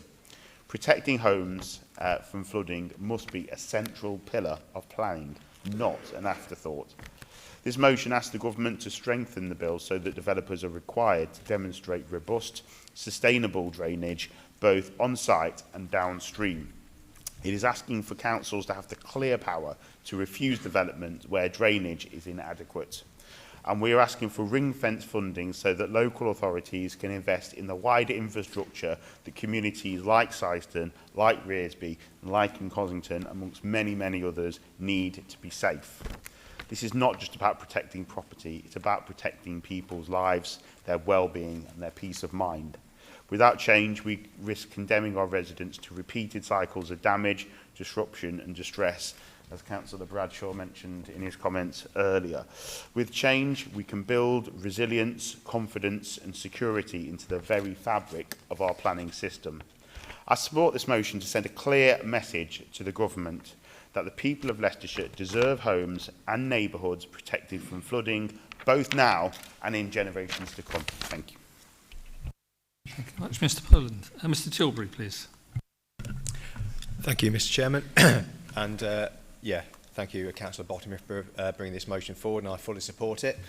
Just let the people of the Chamber know what the situation is currently, just in simple terms. There's a development near where I live been proposed in Ashby, just off Burton Road, which is the top of a hill. Under nowhere does it say they have no legal requirement to show that they don't have to flood anywhere else. All they've said is they won't flood the site that's current on. The flooding will be no worse than that current site. All the water is going to go into the current drainage system. It's just going to flood Nottingham Road even worse than it is now. And that is a situation we're going to get county-wide. Myself and Councillor Bradshaw walked around Syston and we spoke to the flood wardens, and they had the developer on site who had massive concerns about the coming flooding system. And when talked about flooding in the area, he actually let it slip. Well, once it's off our development, it's not a problem. And that is the situation we're dealing with. And I think I fully support this motion. I recommend everyone in the Chamber to do so. Thank you, Mr Chairman. Thank you, Mr Tilbury. Who's next? Mr Bradshaw, please. Thank you, Chairman. Thank you, Mrs Bottomley, for the motion, and I totally agree with everything that's been said today. There's a development planned of 1,100 houses to the north of Syston. Now, as Mr Tilbury said, the developer will ensure that that doesn't flood, but where does the water go? It'll doubtless go into the River Reek, and it'll then go downstream into Syston town centre and flood the town centre. We cannot afford a repeat of January the 6th, 2025, and the previous January's flooding. My residents shouldn't have to lose sleep every time it rains. I'm a bit disappointed with Mr Mears' comments as well, that estates don't cause flooding. They actually do. You'd have a field there that would absorb rainwater. That field is no longer there, it's concrete. There goes your flood defence. Thank you.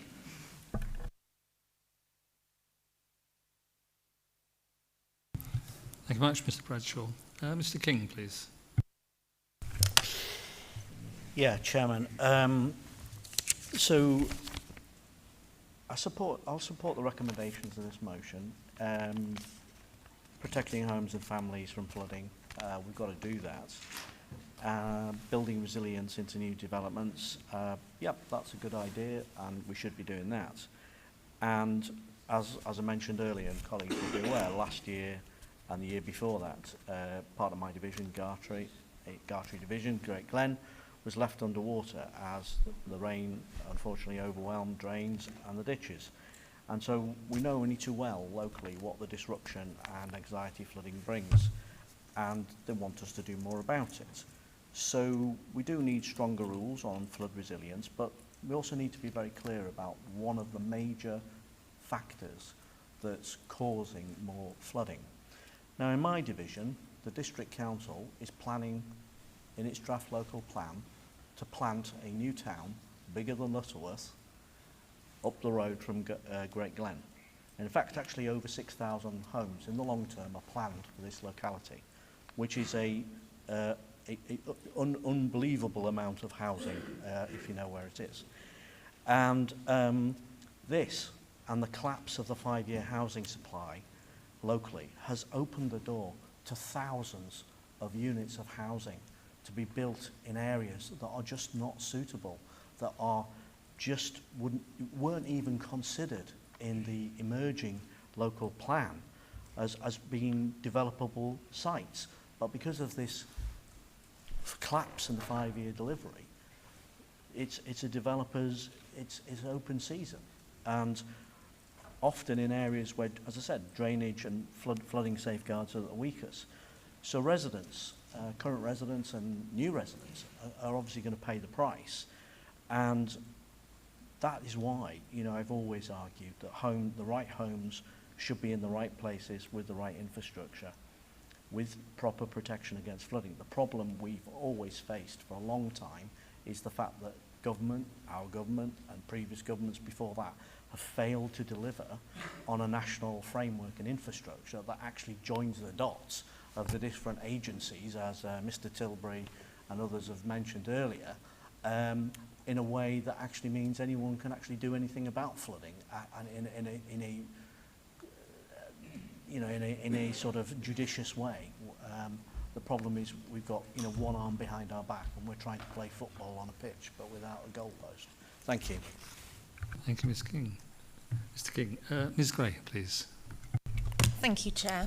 I think Mrs Bottomley is absolutely right to raise concerns about the lack of explicit reference to flood mitigation and flood resilience in the Planning and Infrastructure Bill, which is still being looked at in Parliament. The government has already put forward a series of really welcome amendments to the bill in terms of environmental protection, and I think it's absolutely right that we also call for amendments to ensure that accelerating the delivery of much needed homes and infrastructure is not at the expense of effective mitigation against flood risk. I fully support this motion. Thank you, Ms Gray. Mr Mullaney. Thank you, and I also congratulate Ms Bottomley on an excellent motion that we are discussing today. In my own ward of Hinckley de Montfort, there was a proposal to build on the Big Pit site in the town, near the town's Asda. It's an area that regularly fills with water. It's surrounded by natural springs. It's a completely unsuitable place to build houses. So when planning applications were put in to build on the site, Hinckley and Bosworth Borough Council repeatedly turned down the applications. Sadly, it was eventually pushed through by a government inspector from the last Conservative government, which went totally against the local community and councillors who knew it was a really bad place to build houses. So we must ensure that developments that carry flood risks can be prevented, and that legislation is there to ensure that those arguments can carry weight. And so I support this motion today as a help towards achieving that. Thank you, Mr Mullaney. Mr Galton, please. Yes, thank you, Chairman. I think this is a really good motion that's been brought forward because it highlights issues that are particularly topical at the moment, and as has been said, there's a bill going through Parliament that does need some changes to it. I note that there are a lot of amendments to it, but actually a lot of the issues being raised here would require changes to the National Planning Policy Framework to have an effect that we all want to see. Now, actually, this council, in its role as the lead local flood authority, has a really good record of dealing as the statutory consultee on applications that come in. The level of detail that the officers go into in responding to those, looking at the developers' calculations, is incredible, and the responses they give. And actually, I have every confidence that if the drainage won't work, in terms of what the developers put forward, an objection would go forward to the local planning authority. And members can see that, it comes through in the report, it's all logged there. The problem in my opinion is twofold. First of all, the SUDS features this, in the last 10 years, this thing of private management and maintenance of open spaces and SUDS facilities. Often, we don't know who's managing them, who the developer has transferred them to, and nor do the officers know. I mean, a very basic, there ought to be a notice on every SUDS feature saying who is responsible for it, what telephone number do you call in an emergency if the thing is not working correctly, as has been the case, or it's blocked or whatever. But we need to sort out the long-term management and maintenance of SUD facilities for the reasons that Mr. Poland has absolutely identified. So if that message could go to the government, I think it would be particularly welcoming. Now, Mr. Page has sort of semi-launched an attack on me, I suppose, because I'm partly responsible for the local plan. Once again, he's demonstrated his complete lack of knowledge of the planning system. The situation, and most districts are in this now, don't have a 5-year supply, is one, because the government's radically increased the housing land supply figures. You can see that, it's there. And two, your party, through you, Chairman, didn't get on with reviewing an up-to-date local plan and getting it in place. And that, I'm afraid, is your responsibility and not ours. Thank you. Thank you, Mr. Gorton. Mrs. Taylor, would you like to speak? Thank you, Mr. Chairman. Thank you, Mrs. Bottomley, for bringing this motion, and I will be supporting it today, as will all my group here. So Leicestershire County Council faces dual challenges, from the closure of agricultural businesses that we spoke about earlier due to the reckless inheritance tax changes, and also the limitations of the government planning and infrastructure bill in addressing flood risks. So these issues intersperse in rural areas where farming communities and flood-prone landscapes are critical to this county's economic and environment. The Planning and Infrastructure Bill does not currently include sufficient measures to protect new and existing homes from flooding, which is exacerbated by climate change. Leicestershire, with its history of flooding and very recent floodings, faces significant challenges. Climate change is increasing the frequency and the severity of flooding. Leicestershire low-lying areas such as Soar Valley are vulnerable, with thousands of homes at risk. So this council's flood risk management strategy, updated in 2021, already identifies 20,000 properties at risk of surface water flooding. The current planning laws restrict this council's ability to enforce robust flood resilient measures. Our inability to consistently mandate sustainable drainage systems, which could mitigate runoff in developments across the county's growing urban fringes, for example near Leicester and Hinckley, is a clear example of our lack of power over developments. Post-development, flood risk response failed to provide the council with dedicated funding, straining resources for maintenance of flood defences like those in Syson and in Loughborough. The loss of family farms reduces agricultural land, potentially increasing pressure for land use, for example, more housing developments that the Planning and Infrastructure Bill seeks to accelerate. This further risks floods vulnerabilities if developments lack adequate drainage or resilience measures, particularly in Leicestershire's flood-prone rural areas, creating a beautiful storm. Both of these issues places unfunded burdens on this council.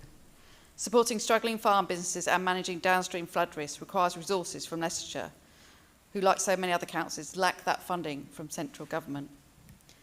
Even though a lot of this motion is based in planning laws and we're not a planning authority, local government is changing, as we all know, and this is likely to become the responsibility of some kind of unitary council in Leicestershire. I will support anything that stands up for our residents and protects them from the devastation of flooding in the future. Thank you. Thank you, Mrs Taylor. Mr Ruggici, please. Thank you, Chair. Not going to read from a script. This is just the fact that I'm probably one of the oldest members in this room and lived in the countryside all of my life. I'm sure that most people have noticed the changes in the countryside, i.e. no ditches, i.e. no dew ponds, i.e. no hedgerows, i.e. 100-acre fields instead of 52-acre fields. This has contributed to flooding because floodwater, the rain that fell didn't go into the ditches because they weren't there anymore. So we weren't channeling the water where we wanted it to go. Farming has become intensified with tractors, combines that weigh 4, 5, 6, 7 tonnes, compacting the ground. Therefore, the sponge effect of the ground is not there anymore. So it flows off the top as opposed to being drawn down into the underground reservoirs. Riverbeds have not been cleaned. They're silted up tremendously. A metre of riverbed removes and put on the side will increase the flow by half a metre, which is a lot of water. But don't just blame the builders. We are to blame as well, because what have we been doing to the drain system over the past 25, 30 years? And the answer is absolutely nothing. We are not channeling the water where we want it to go. We're allowing it to flow anywhere it wants to go. And that, of course, is not good management. I feel that the only way to start to put this right is by the County Council cleaning out the drains, every drain in Leicestershire, and the farmers being given an incentive again to replace the hedgerows and to dig out the ditches again and to install dew ponds in all the fields. This will be millions and millions and millions of gallons of water that will not just flow off where it wants to. And I support this motion. Thank you, Chair. Thank you, Mr McKinkey. Mr Grimley, please. Thank you, Chair. In principle, I do support this motion, but I'm listening to quite a few myths that are being repeated. One of the councillors talked about new development, acres of concrete. Well, they're not actually concrete, they're permeable surface and have tanks underneath. They do put in these balancing ponds and to stop the massive flow to keep it down. Okay, it does then go in. So I do think something needs to be looked at on the infrastructure, but I just think that there are a lot of myths around what it is. I mean, it is certainly a problem with climate change. The climate is changing for whatever reason. We are getting a lot more rain, and places, places are getting flooded that historically they hadn't. We had a flood in our village in January. A lot of people blame the new development. They will say it's all down to the new development, until a few people have lived in the village for a lot longer than I have. So they pointed out that area was the old skating rink, and it used to flood fairly regularly in times gone by. It hadn't for a while. So I think it is a very good point about the maintenance of the infrastructure and the surge, which I think is a big problem. It's sort of difficult to find out who's responsible, why these systems aren't working, and I think that there needs to be more powers to make sure that the developers do make sure that these things are worked, they are cleaned out, and everything is working properly, rather than it being their drains being silted up, then their ponds overflowing and that sort of thing. So I do, you know, I really emphasise, you know, with the problems of flooding. I was nearly a victim of a flood a few years ago, although technically it wasn't a flood, as I found out afterwards. That was a water leak from Severn Trent that flooded the village. But you know, I think it is very important. You need to look at this, but need to look at this pragmatically. I think it's the Severn Trent should be putting in bigger drains and that sort of thing. Whether the money comes from SIL or 106 agreements or whatever, that's fine. But I think the outside of the sites, it should be the statutory authorities like Severn Trent that should be taking more responsibility on this. Thanks, Mr. Grimley. Mr. Harrison, please. Thank you, Mr. Chairman.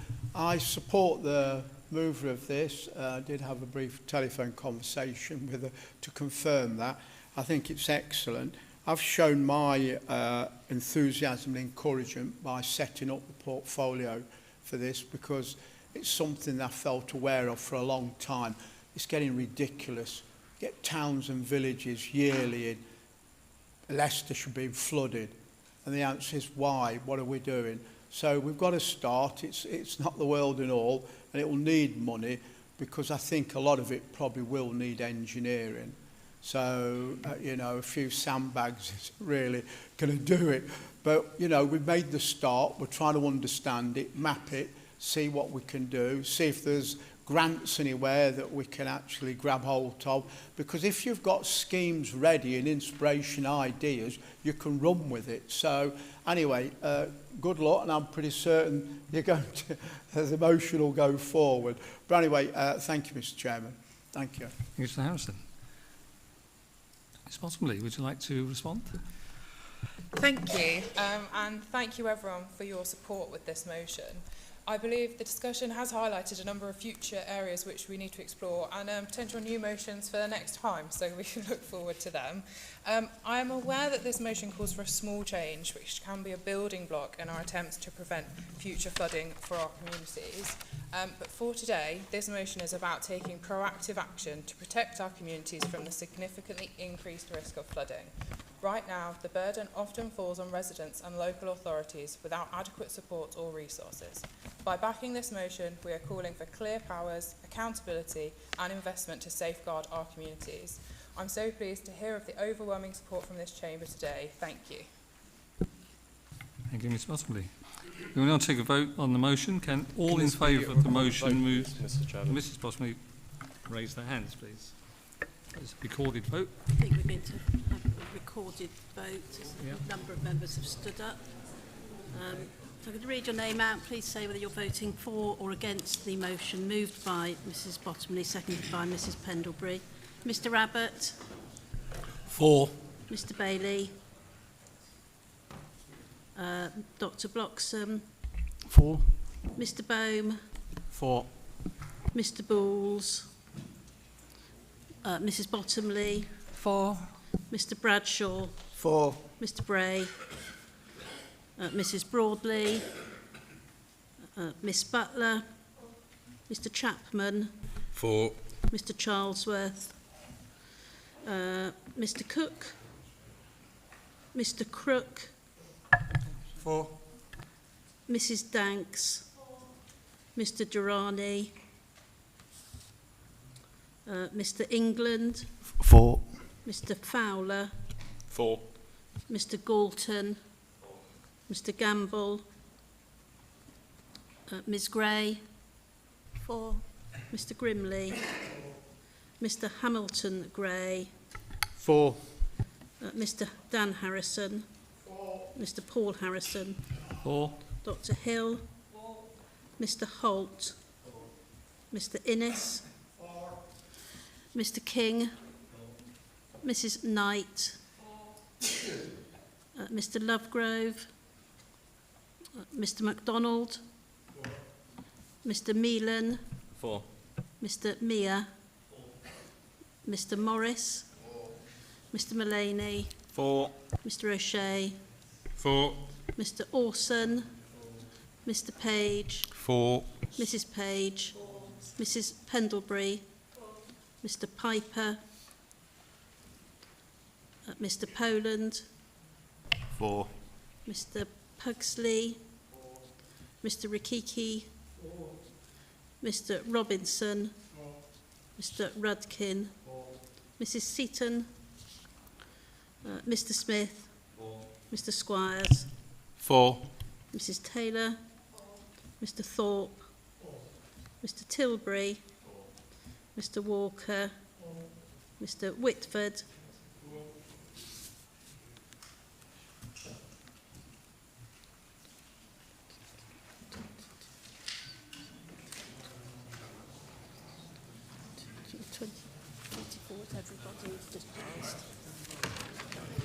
Thank you, everyone. It was 24-4, so the motion is passed. Thank you. That brings the meeting to a close. Thank you, members.